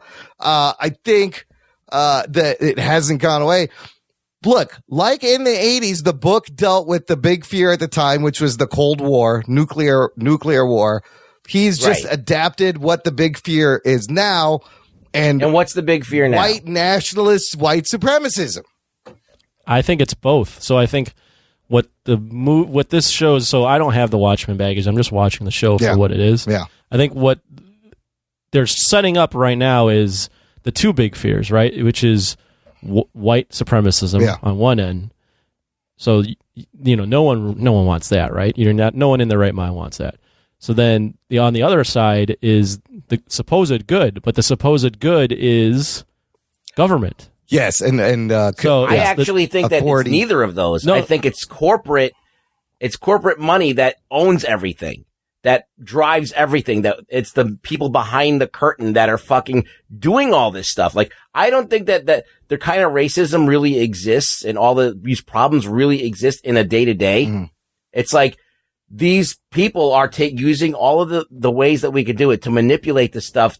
So they can so we're distracted with these problems and they can do whatever they want in the background. And I think that this show is almost thinking too locally about, and that's why Watchmen was like a bigger show. It was about like good versus evil and heroes and people who would put on masks to fight evil. And it just seems like so like, I don't know. You don't think there's the fear though of like Trump. So a lot of the stuff around Trump is him being like a white nationalist.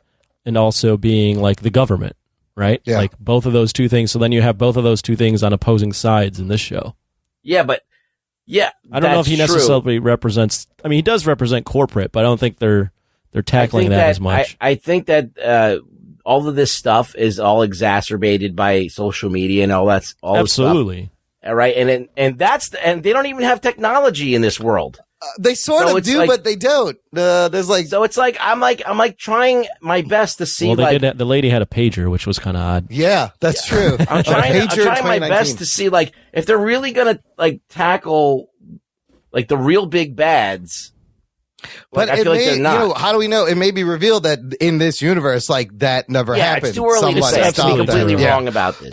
But I think it was a really strong pilot. So that's why I'm confused. I'm not right on board with you. I'm like kind of like, let me just see how this pans out. I feel like it's Damon Lindelof. He's known for going off the rails and not fucking ever sticking to whatever he's doing. He always wags the dog. Yeah. He does that all the time. So I'm like, all right, if this wasn't a Watchmen show, I would fucking probably totally watch it and be happy with everything that's going on. But because it's Watchmen, I'm like, it's got the baggage. Definitely has. It's got a little bit of baggage. I think. What did you guys think of the lead woman? I was actually. What's her name? Regina King. Yeah, she's in a lot of shit. I was surprised. 227. Yeah, well, originally she's been in other stuff. I actually thought she did a really good job. I was surprised she comes off badass. I thought she did a capable job. job. You can't hide behind a cow if someone with a fucking gun is shooting Holy shit, at you. that scene was also amazing. The attack where they're just making hamburger cow would meat never protect you with that giant 50 caliber gun. Yeah. No, but they're getting made into hamburgers. That was a fucking tense scene. I've always thought of Regina King as a badass because I saw her in Boys in the Hood. Oh, that's right. She was what's his name, Cuba Gooding Jr.'s girlfriend. Right. Yeah. She was great in that. No, I think she handles the lead well, and I was kind of surprised. I was like, wow, this is good. What the show's done well, if excluding the Watchmen baggage, what the show's done well is they introduce a bunch of little interesting things. Yeah. And then they end it with a cliffhanger. Then they have some good action. Yeah. And then they end it with a cliffhanger. Dude, okay, why is this man 105 years old? Why did he kill the police chief or commander? I don't think he killed him. How did he do it? I didn't see Don Johnson's death coming, and I was like, I didn't think they fucking killed him. You don't think he did it? In the first? No. How's he going to string up a guy? That's exactly part of the mystery. Why is he so fucking old? Like, how is he still alive? You know what else is interesting? He's the chosen one. He's like Jesus. Yes, like we said, the Superman analogy. Remember when they first meet, he asks her, he goes, do you think I can lift 200 pounds? Oh, yeah, and it's just a throwaway line. And she's like, well, you're crazy. I think he's going to be a big role in this. So then why don't you think he's the one that killed the guy if you're throwing that in? You're talking about Louis Gossett Jr. Because he's in a wheelchair now. I don't know. I think he found him. I don't know. I don't know why it ends on like how a good pilot, right? Yes. Would end. Like you get like a little cliffhanger. Because Don Johnson, I thought he was being touted as like starring Don Johnson. I thought he'd be in this whole thing. Oh, gotcha. And they just fucking kill him at the end. I love when they do that. Great twist. I love also yeah. Go ahead. No, I was gonna say I was gonna have another question, but finish what you were saying. Well, I want that fucking silver reflective mask that Tim Blake Nelson has. That's pretty good. It's so cool looking. And it is cool. And looking. It kind of does. It's also weird that Tim Blake Nelson's playing some like Russian dude. Well, no, he's got like a southern accent. He has a weird southern, accent. Sorry. Yeah, very southern. Sorry. He's called Looking Glass and does the interrogations. But I also like how the reflective mask kind of does a Rorschach thing. It's constantly moving. It's symmetrical. But I enjoyed that he's like, put down your mask. Yeah, he just needed the mirror. Himself. Yeah, to do his tie. But I was going to ask you guys, as Watchmen fans, what do you think of Jeremy Irons as Ozymandias? Because that's who he is, right? He is definitely Ozymandias. Is that a good choice? He reminds me of the dude from the movie. Yeah. No, I think that's a great choice for an older Ozymandias. Yeah, I don't have anything against it at all. Just like he's clearly Ozymandias. I love right? I love the Is Ozymandias just like the perfect human? Yeah. Right? They say that he's dead, right. but there's a headline that says officially declared dead, did he die though? Like, does he, obviously he's old, but he ages. Well, he's got so much knowledge, he could figure out how to probably undo it. He's just super smart. He's just a super genius, and he's like peak physical human ability, right? But his scene in this was super weird and bizarre. He's just naked and she's massaging his thighs and what the fuck was going on? I like the other Easter egg where he's like, I'm writing a play. I have a part for you two. It's called The Watchmaker's Son, which is a reference to Dr. Manhattan, John Osterman, Watchmaker's son. I do think Steve Ackerman. Steve Ackerman. Did they mention Dr. Manhattan? They showed him in on the video, and I think we are going to see Manhattan in this. Now, he's definitely going to be in it at some point. Because at the end of the episode, they had an extended clip of this season, and you see a blue hand at one point. So what role Ozymandias has in all this, I don't know. And then was the ship that Don Johnson's flying, is that the Owl Man ship? It's similar to the Night Owl ship, yes. I don't think it's it's got a flamethrower, which is really dead on. Yeah, that had, I don't know if it's exactly the same ship, but it's a lot like it. Because I'm referencing the movie, even though it's not connected, it still had some similar imagery. And at one point, the Sister Knight was drinking from a owl mug. She had an owl mug. There's a bunch of great Easter eggs, like the airship. You see an airship that was heavily featured in the comic books. Yeah. You see Hooded Justice on the side of the bus and that show, American Hero Story. It's just interesting. Like, I guess I shouldn't be surprised, but it's just interesting. Like all the Watchmen connections. Yeah. Imran is just loving. I love it. And that's what Ruggs Boy doesn't like. Ruggs like, where's the Watchmen? This is not Watchmen. Well, I'm like, what is this? Does this really have anything to do? Could you take out all the Watchmen stuff and still tell the same story? I don't know. Rorschach. And I don't know yet, but if that's the case. Not, right? Yeah. Or probably you could. I'm sorry. Yeah. I don't know about like what's down the line, but from this first episode, I'm like, all right, this is all like peripheral stuff. It's not really like germane to anything. I mean, again, it's the first episode, and that's why I thought they laid the pieces and the mystery very well and built this world pretty well right in the first episode. I mean, look, it's HBO. It's done fucking well. It's acted well. Production it's directed value. Beautifully. Yes. So I have no qualms with that. It's just that it just doesn't seem like Watchmen to me. That's all. At this point, like maybe to you because of the content it is, but. I don't know. It just doesn't feel superhero. Here's a little Watchmen Easter egg I loved where she's walking by and the guy's holding a sign that says the future is bright, in stark contrast to the sign Rorschach used to carry saying the end is nigh. I like that parallel. I like when they said the Latin words. That's Latin for who watches the Watchmen, and everyone answered, we do. Who says that? Don Johnson's character. Remember when he's talking to all of them? Oh, yeah. He ends with the Latin. Also, the watch motif is very much there. He gets a pocket watch. They chant What's tick-tock. the deal with the like the superheroes amongst the police? So there's like there's Russian dude with him. Yeah, the red guy. Then obviously the southern dude. Yeah. And then obviously the girl. Sister Knight, who was retired and came out of retirement. I mean, I think it's interesting where they put the police because I'm not quite sure, what side entirely the police and the superheroes, they're working together. Are they still illegal? Well, you're not supposed to like entirely. That's the vibe I got. You're not. You're supposed to like some of them, but not entirely like everything. Like the one dude gets fucking beat to hell that there's blood coming out the door just to like get some information out of him. Oh, she I love her line where she's like, I got a nose for white supremacy and he smells like bleach. It's a fucking great line. Yeah. But it's the same kind of thing in a lot of shows, not just Watchmen and not just whatever. It's you have the anti-hero, the people that are you're supposed to be cheering for, but they do like dubious things, like the comedian in the book, right? I don't know if the comedian wasn't he a complete scumbag? He was, but people thought he was a hero, outwardly. I mean, an anti-hero is like someone that in their core is a good person, but they do nefarious things. Like even things. Rorschach's not really an anti-hero. Yeah. He's actually like a fucking maniac. Well, I think isn't the whole like I think I mentioned this earlier, but isn't the whole thing with Watchmen like they're all fucked up people and they're all expressing it by being violent and doing it under the guise of being a superhero. And it's kind of the absurdity of someone's mindset to do this. Why Night Owl was the only like good guy. Boy Scout cowboy there. Everyone else had gray. I think Sister Knight maybe one of those where she does cross over both sides, will do what needs to be done and not as completely moral. But do you think there is a Night Owl in this world? Oh, I don't know. Or spoiler for spoiler alert. Oh no! Wait, are you going to spoil something? No. For next episode, Jean Smart is joining the cast. She's in this. She's an amazing actress, and I believe she plays the older Laurie Blake, Silk Spectre. I knew that already. Yeah, so we will see Silk Spectre. So maybe there is a Night Owl. Isn't she this daughter of the comedian? Yes, but like not It was through She's rape. old. Yes. It was through rape, right? Yes. So Silk Spectre #1 got raped by the comedian. Correct. And then had the kid. Malin and the Ackerman. kid grew up. Yeah. Yes. Got it. And so Gene Smart is the Silk Spectre. The grown-up Malin Ackerman. Grown-up Malin Ackerman.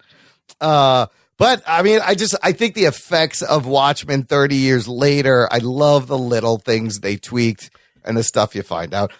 I even at the very end, I like the nod to the comedian's badge with the blood, where they do it with the sheriff's badge, and you just see a little drop of blood as the last shot. I don't know how after you solve the world's problem of like nuclear annihilation. But that's the thing. Let him finish. With space aliens, that we do a story about something that's so like, kind of like, I don't know, unsolvable. But I think it's part of the point is it didn't, you know what I mean? It didn't really work. Ozymandias' plan kind of worked, but not really, because they are where they are now. Doesn't that take away though from him being the smartest person ever? Yeah, you would think he saw this coming, I guess. I guess it's maybe a little chink in his armor. I feel like he's still maybe pulling the strings behind what we're watching, and we just don't know. Maybe, and they think he's dead. But I'm because like the whole show's going to take place in this town. Yeah, right. And I'm like, wow, I want to see like the world. I don't know. Maybe it's going to. I'm just kind of projecting that it's going to be in this town, and we're not really going to move from there, because that's what most shows do. They stay in. This one town. Like the book, you may see clues in newspaper headlines and on the TV to see what's going on in the rest of the world. You saw that quick shot of Nixon on Mount Rushmore. I love that scene in the pod where they were flashing all that shit and the guy's interrogating him. You see the squid creature again in the thing. So I don't know. I thought it was very strong. I thought the sex scene was kind of random, throw it in. I don't know. Just, I don't know. I thought it was fine. Yeah. I mean, it was just a place for her to be before she finds out the sheriff's been hung. But a lot better than what I was expecting. I think this could be a good show moving forward. We'll see. I think it's definitely going to be interesting and interesting to see, like, as a reflection of us to watch this and how they deal with the problems of this. I'm just still perplexed. Great, Damon Lindelof. Yeah, I'm just still perplexed at how this is Watchmen, and it is in a way, but it isn't. I don't know. It just doesn't. It's not really. It's very peripherally Watchmen. It's the effects of it's like a sequel, reboot, sort of. It's what would happen 30 years later after all this stuff happened. As someone that isn't tied to it, I'm intrigued by what I saw, and I will watch probably the next episode if you remind me. Okay. I thought the music done by Trent Reznor, Atticus Ross, was really fucking good. I really enjoyed. Yeah, I thought that was great too. Yes, the fucking industrial tracks. The song on the credits, over the end credits, was fucking great, and I think it matches. It's good. It's upbeat. There's clearly an HBO vibe to all of this that makes it look better, look good. Yeah, like everything they've polished it enough where even if you're not a Watchmen fan, or you are a hardcore Watchmen fan, you look at it and you go, there's some stuff here. Like there's some stuff here. It's going to be well made. It's going to be well produced. There's going to be a good score. Like there's some stuff here to at least be intrigued to watch another episode. I do agree though. If you only have watched the movie and you maybe liked it and you come watch this, you may be a little put off. Yeah, that's exactly what I'm thinking. Number one, the movie also misses the point of the book itself. The book is amazing. It's dense. It's it's kind of a hard read, but for them to base this on that and not the Zack Snyder movie is crazy, because people are going to be confused. Yeah, they're going to be confused. They're going to have to Google shit. They're going to have to look stuff up. I'm just wondering who this is for. Is it for people who've never heard of Watchmen? Like, now you got to learn about Watchmen. Yeah. Now you got to go fucking figure out why is there fucking squid raining, or what is, like, are they going to explain all this shit? Are they just going to Are they just going to wink and nod to it? Like, I don't know. Like, I mean, we're going to have to wait and see. But like, there's a lot of shit to explain that they started. Like, why is there a fucking guy wearing a panda mask? Why are the fucking guns? Literally has the top of a panda. There's so much shit that they have to explain just on their own from what they've invented. Yeah. And they got to explain to a new viewer who's never watched The Watchmen or never read The Watchmen what all this shit is. It's just a lot of stuff to catch up on. I respect that they're not spoon feeding or hand holding the audience. That's pretty ballsy. I think they're targeting, so just anecdotally amongst my friends, I think I have a group chat with a bunch of my friends that like all the Marvel stuff. Yeah. I don't think we've all read Watchmen, but we all kind of have heard of it. Yeah. So I think they're targeting that fan of like Marvel, DC movies that like you've been ingrained in this culture now for 10 years. Someone has had to have mentioned Watchmen at some point. Like, oh, you like those movies? Yeah. Like these comic book movies? You know Watchmen's like the best one, right? Yeah. So I think it's trying to pull that fan of like someone that's been ingrained in the comic book culture and is now like, they've probably heard about Watchmen, and then there's like, oh, there's a TV show about this. This is the perfect time to jump in. Yeah, but that's the reason I think that all of the Watchmen stuff is going to be peripheral because like they have to like get this train moving, right? Yeah. And they got to get the story going. They got to get the characters going and all this stuff. So like all this other stuff that's tied to it is like all like just, window decoration. dressing. Yeah, it's just window dressing. Yeah. But I mean, they got the story moving well. They killed fucking Don Johnson. Yeah, it's great. And I'm really interested to see more of this alternate 175-year-old man killing the dude. Yeah, how old is Lou Gossett say? He looks fucking old. I think he said over 100. I was like, holy shit, Lou, what happened? And who was the baby? The baby would have been 5 years younger than him now. Well, if he was 6 and 19, yeah, he would have been like 106, technically. If it was almost 100 years ago. It's over 100. I don't know who is this baby. But overall, I think the baby is her mom. I think you may be right. And so he called her out of nowhere and knew where she was and knows who she is. It's clearly, like, he's been watching her. Yeah.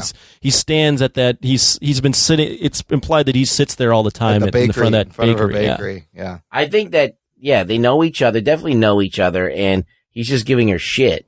Like, when's that thing going to open up? Yeah. Like, and she's like, yeah, all right, I know. Angela Abacar. Don't bring no mask. I know what you look like.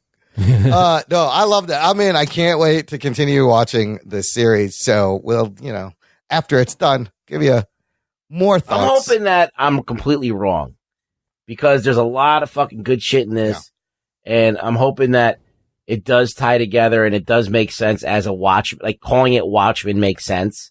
Like little things like that bother me when like something's called something and it should be that thing. Look, there's a watch in the show and there's men. That's not enough. Come on.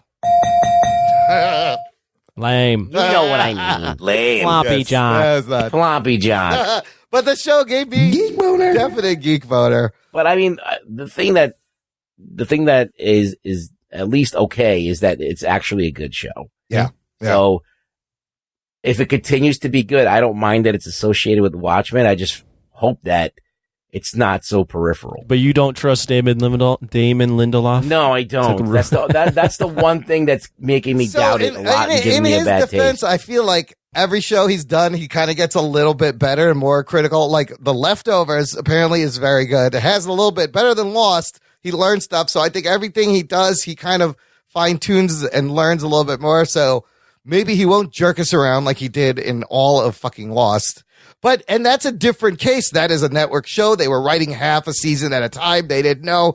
They had to make shit up. Here, he knows his show run. Do you think, to kind of just play devil's advocate, I don't think HBO is intending for this to be just a one-off, right? More than one season? Yeah, I think he's going to have to write more than one season. I mean, if they want another flagship show, if this becomes a hit, they got to keep going. So I wonder if he has plans. I mean, he was to kind of, although Leftovers was after, he wrote Prometheus, which jerked you the fuck around a lot. Yeah, he does that movie. That movie like has so many goddamn things going on, and then solves none of it by the end of it. A lot of jerking around. And just go, what the fuck? The point was the point of this. He likes to give you lots of questions, and instead of answering the questions, he'll give you more fucking questions. He likes to give you like big ideas. Yeah. Potentially big answers to big ideas and questions and then not resolve it. But see, that's why I kind of appreciate the ambitiousness of this. This is a big fucking swing he's taking using Watchmen. I can't wait till Imran takes all this stuff back in 3 hours. And race relations in America today. Well, I can appreciate the effort in taking a big swing. It's very ambitious. But it becomes empty if you don't have the answer. Well, you got to hit the ball too at some point. You got to finish the game. But you can hit a home run in the first inning, but the game's not over. How is it Watchmen? You got Ozymandias, Silk Spectre's got to be in there, Manhattan's going to be in there. You got characters from the Watchmen universe. They reference other characters and things. I don't know. We'll see. But it's got potential.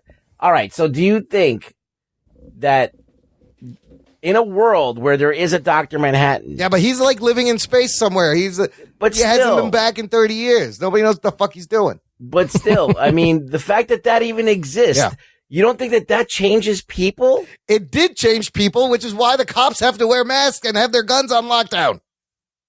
What? No, that just seems like something that would happen now because of police brutality. Yeah. Like, that's something that's tied to us. Like, I don't know. I just don't feel like it's a post-Watchmen, like, Squid world. Like, a Dr. Manhattan world where there's a fucking superhero walking the earth. There's a fucking threat of squids falling out of the sky and driving people crazy. And there's a god this is living the problem on that Mars. we're worried about.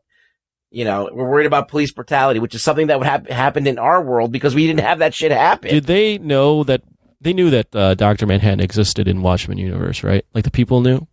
He was on TV and shit. So, I mean, I would agree that if there was a literal god living on Mars, a lot of our resources would be like, how the fuck do we like protect contain ourselves this? from him? Or do it, or make it ourselves. And that would be, you know, that'd be priority number one. Yeah. I just think that's something that's so like kind of just like, or maybe he's coming to an agreement with them in the 30 years. So like, I don't know. We just don't know. We just don't know. I mean, it is speculation after one episode, but yeah, we are. I told you I could be completely wrong about this, but I'm just Damon Lindelof. I don't know. I feel like I know that he's going to disappoint me. He's going to jerk you around a little bit.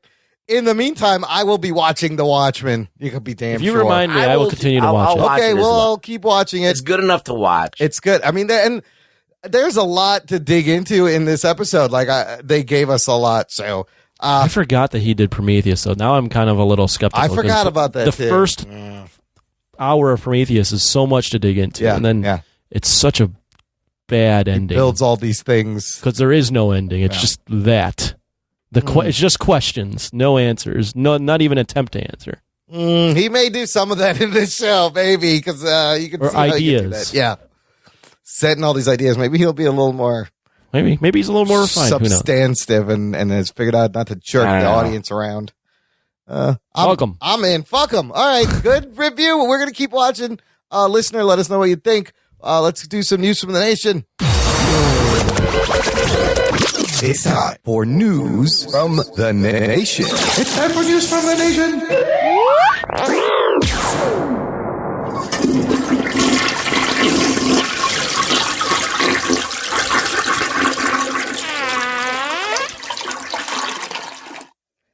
That was a very crisp fart. That was very nice. Juicy. Dude, William Salgado posted something to our Facebook group, kind of a neat Easter egg, maybe unintentional. He says, for the Joker movie, he says, I haven't seen the movie yet. Yeah, I know it's late. I saw this picture on another page, and it seems like the time is always the same in a lot of scenes. Is it a coincidence, or is it just luck that everything happens on the same time? And in this photo that's been going around the internet, all the clocks are at 11:11. And there's a couple of reasons this could be. I like some of the theories. What do you guys think? I have some comments from our listeners about explanations, but what do you guys think? Do you think this is intentional? Is this a sign that yes, this is it's intentional? So, but if it's intentional, does this saying that everything is in Arthur's head? That's the first thing I thought of. That's the first thing I thought of. It's all made up in his head because the I time thought doesn't of this move. because of Fiddlesticks brought this up to me when I recorded the show, and we did a little post talk, and he pointed it out. And I believe it is also intentional. I didn't see it in the movie. I didn't notice it either. But it is by raising that, it's very possible that this whole thing was in Arthur's head.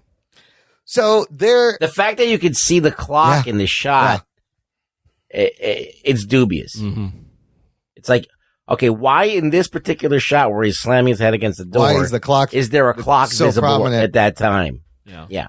So there is a couple of things at play. On the one hand, the number 1111 has a lot of interesting connections to it. Blake Braden says the phrase 1111.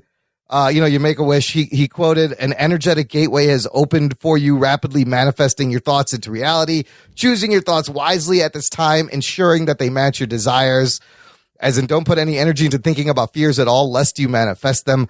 Matt Delhauer added, or tie into the same theme as Jordan Peele's Us, and the use of Jeremiah 11:11 Bible quote, therefore, thus saith the Lord, behold, I will bring evil upon them, which they shall not be able to escape. And though they shall cry unto me, I will not hearken unto them.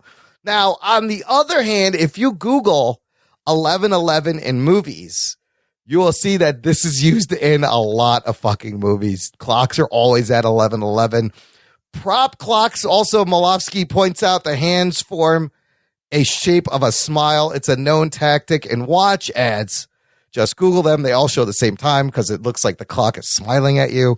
Also set at 11:11. And then officially from Todd Phillips and Joaquin, they said in an IndieWire article interview, it's just a coincidence. He knows it's in there a couple of times. He just thinks that it doesn't mean anything to him, and people are digging too much into it. So there's a lot of crazy things with 11:11. If we think it's intentional, I think it adds a nice layer on top of this movie. It's another talking point that this movie. How can it not be intentional though? They're saying that all the clocks are always put that way. Prop clocks are always set at 11:11 because it looks like it's the nicest look on a clock. I don't know. Especially on film sets. They could have been from the same prop house. They could have reused the same clock. Spotted Emily points out. I didn't see it in the movie again, but I would believe that it is intentional. Just the vibe of the entire film. There's also a horror movie called 11:11 about the time 11:11. I mean, it's done in a lot of movies. And Jordan Peele's Us also, like Del Hauer. Apparently, there's a whole thing about 11:11. So whether it references evil or madness or insanity or delusion, I don't know. I like it, though, because it's a nice little touch. Jess Rivera wants to know, anyone watching Batwoman, Geek Boner, or Floppy Jock, slight chubster for all the Chicago Gotham scenes. Anthony, I know you haven't fucking watched this. I haven't seen it, but my friend Rex, who's been on the show, says, what's her face? What's the actress? Ruby Rose. Terrible in this show. Look, she's a little one note. She's just kind of that's all I got. The same badass kind of one level of acting. Ruggs, have you seen any of this? No. It's not bad. It's very CW. Of course, it's exactly. I'm done with those shows. It's exactly what you would expect from a new CW show. I've seen 5 of those fucking shows. I don't need this shit. I do love that there's that Gotham is Chicago, like just like in the movie Joker. Unapologetically, it's New York. This is clearly Chicago. Let me ask some questions. Okay. How long till she gets a little Scooby Gang? Oh, it's already building. Lucius's Fox. Fuck that show. Luke Fox. Fuck that show. Luke Fox. So Bruce Wayne Batman has been missing for 3 years. And in the first episode, she very easily breaks in and finds the whole Batcave. And Luke Fox has been looking over it. He modifies the suit for her. And I've watched the first 3 episodes. So it isn't until the 3rd episode that she gets the red wig and stuff. But there's a nice mystery with Magpie, the character of Tommy Elliott, that you may know as Hush. Oh, shit. Is on the show. And there's a lot of talk about Bruce. There's a cool little twist between Magpie and Ruby Rose and her origin. And I don't know. It's all right. It's typical. Ruby Rose is adequate, but she is like always. It's like the same kind of level of look. I just feel like that every one of these CW shows eventually becomes the same exact fucking show. Absolutely. There's a formula. Yeah, that's true. The spin-off, Arrow spin-off is going to be called Green Arrow and the Canaries. So once Arrow's over, it's not going to be over. There's going to be another Green Arrow show, a bunch of chicks being Green Arrow. There's going to be a Green Arrow. Green Arrow and the Canaries. And it's like they're him and Felicity's daughter from the future, something. I don't know. Yeah, I'm not going to be watching that either. It's Batwoman's all right. I've been watching Flash, and they're heavily setting up for the Crisis on Infinite Earths. You're still watching that, huh? The Flash is the only one that I'm watching. But this crossover should be good.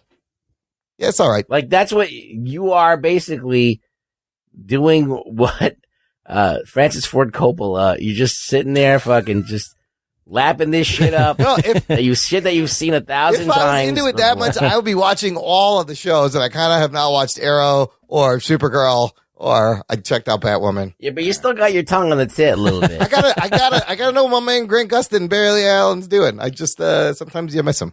You got to know what Peter Parker's doing. I mean, Grant Gustin is exactly Barry Allen. Peter Parker running through time. So Batwoman, slight, little tiny boner. Geek boner. I don't. Floppy jock. Floppy jock. Some people are taking it, Whoa, though. that's fucking dead close. Right? Anthony is really good. All right, last thing I want to do here, listeners. You know how we always ask you to leave us a rating and reviewing. Leave us an Apple Podcast review, but you may not know what to write, which I've been in that situation. There have been podcasts that I want to leave a review. I don't know what to do with my hands. And I want to open it up, and I'm like, I don't know what to say.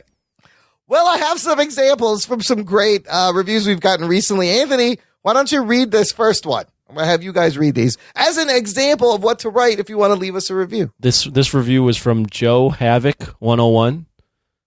Thank you, Joe. If you're a fan of podcasts, then you must subscribe.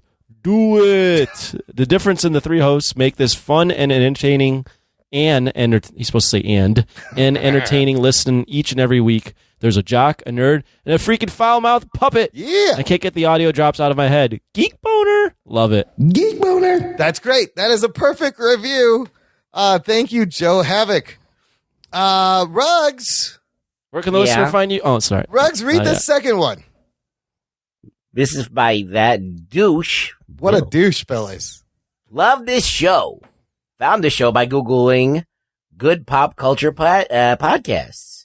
And it instantly became one of my favorites. Funny, interesting, and most importantly to me, consistent. If you like Fat Man Beyond or Collider Heroes, I highly recommend this show. And I want to say something else. Oh, shit. That's I'm not going to. Thanks, Bill. That's high praise. That is high praise. Fuck those shows. I love Fuck that show. That is an amazing comparison to be put with those shows. I'll take it. Thank you, Bill. This next one is kind of weird. You could be weird. It's fine. It's from Gorilla Tokyo. I think I know who this is really from. I think I may know too. The title is Montreal Jack Cheese. Oh, shit. Now, that is an inside Facebook Nation group cuts, joke. In all capital letters, Gorilla Tokyo writes, I like this podcast. It is great. There are many podcasts like it, but I like this one best. Tony likes Godzilla and sports. I mean, like Spider-Man. I think he meant to type Imran, and it came out, I mean. No, I think he meant to put Amin. He's funny. I think I'm going to call you I mean. Great enthusiasm with the caps and the exclamation. Love that one. And then I had to put this in. This is probably my favorite review. You want me to read this one? Yes. This is one of my favorite reviews we've ever gotten. This one's from Just Jess 21. Title's called Home of the Geek Boner. Nerd juices not flowing. Having floppy jock issues. The old poonteen not as moist as it once was. Come get your geek boner with a great nerd and occasionally almost slightly decent sport podcast. Yeah. Talking nerd. I love that. He's got poutine in there. He's got floppy jock. What is poutine for people who don't know? It's Canadian. I believe it's fries it's fancy and gravy. Fries, right? Yeah, it's fries and gravy. I think those are the main elements. Lisa Morrison, please correct me if I'm wrong. And then they put. Well, some you other can shit add. You can add like some meats on there. Right, but I think the cheese curds are important. I think the main thing is potato and gravy, brown gravy, French fries, cheese curds.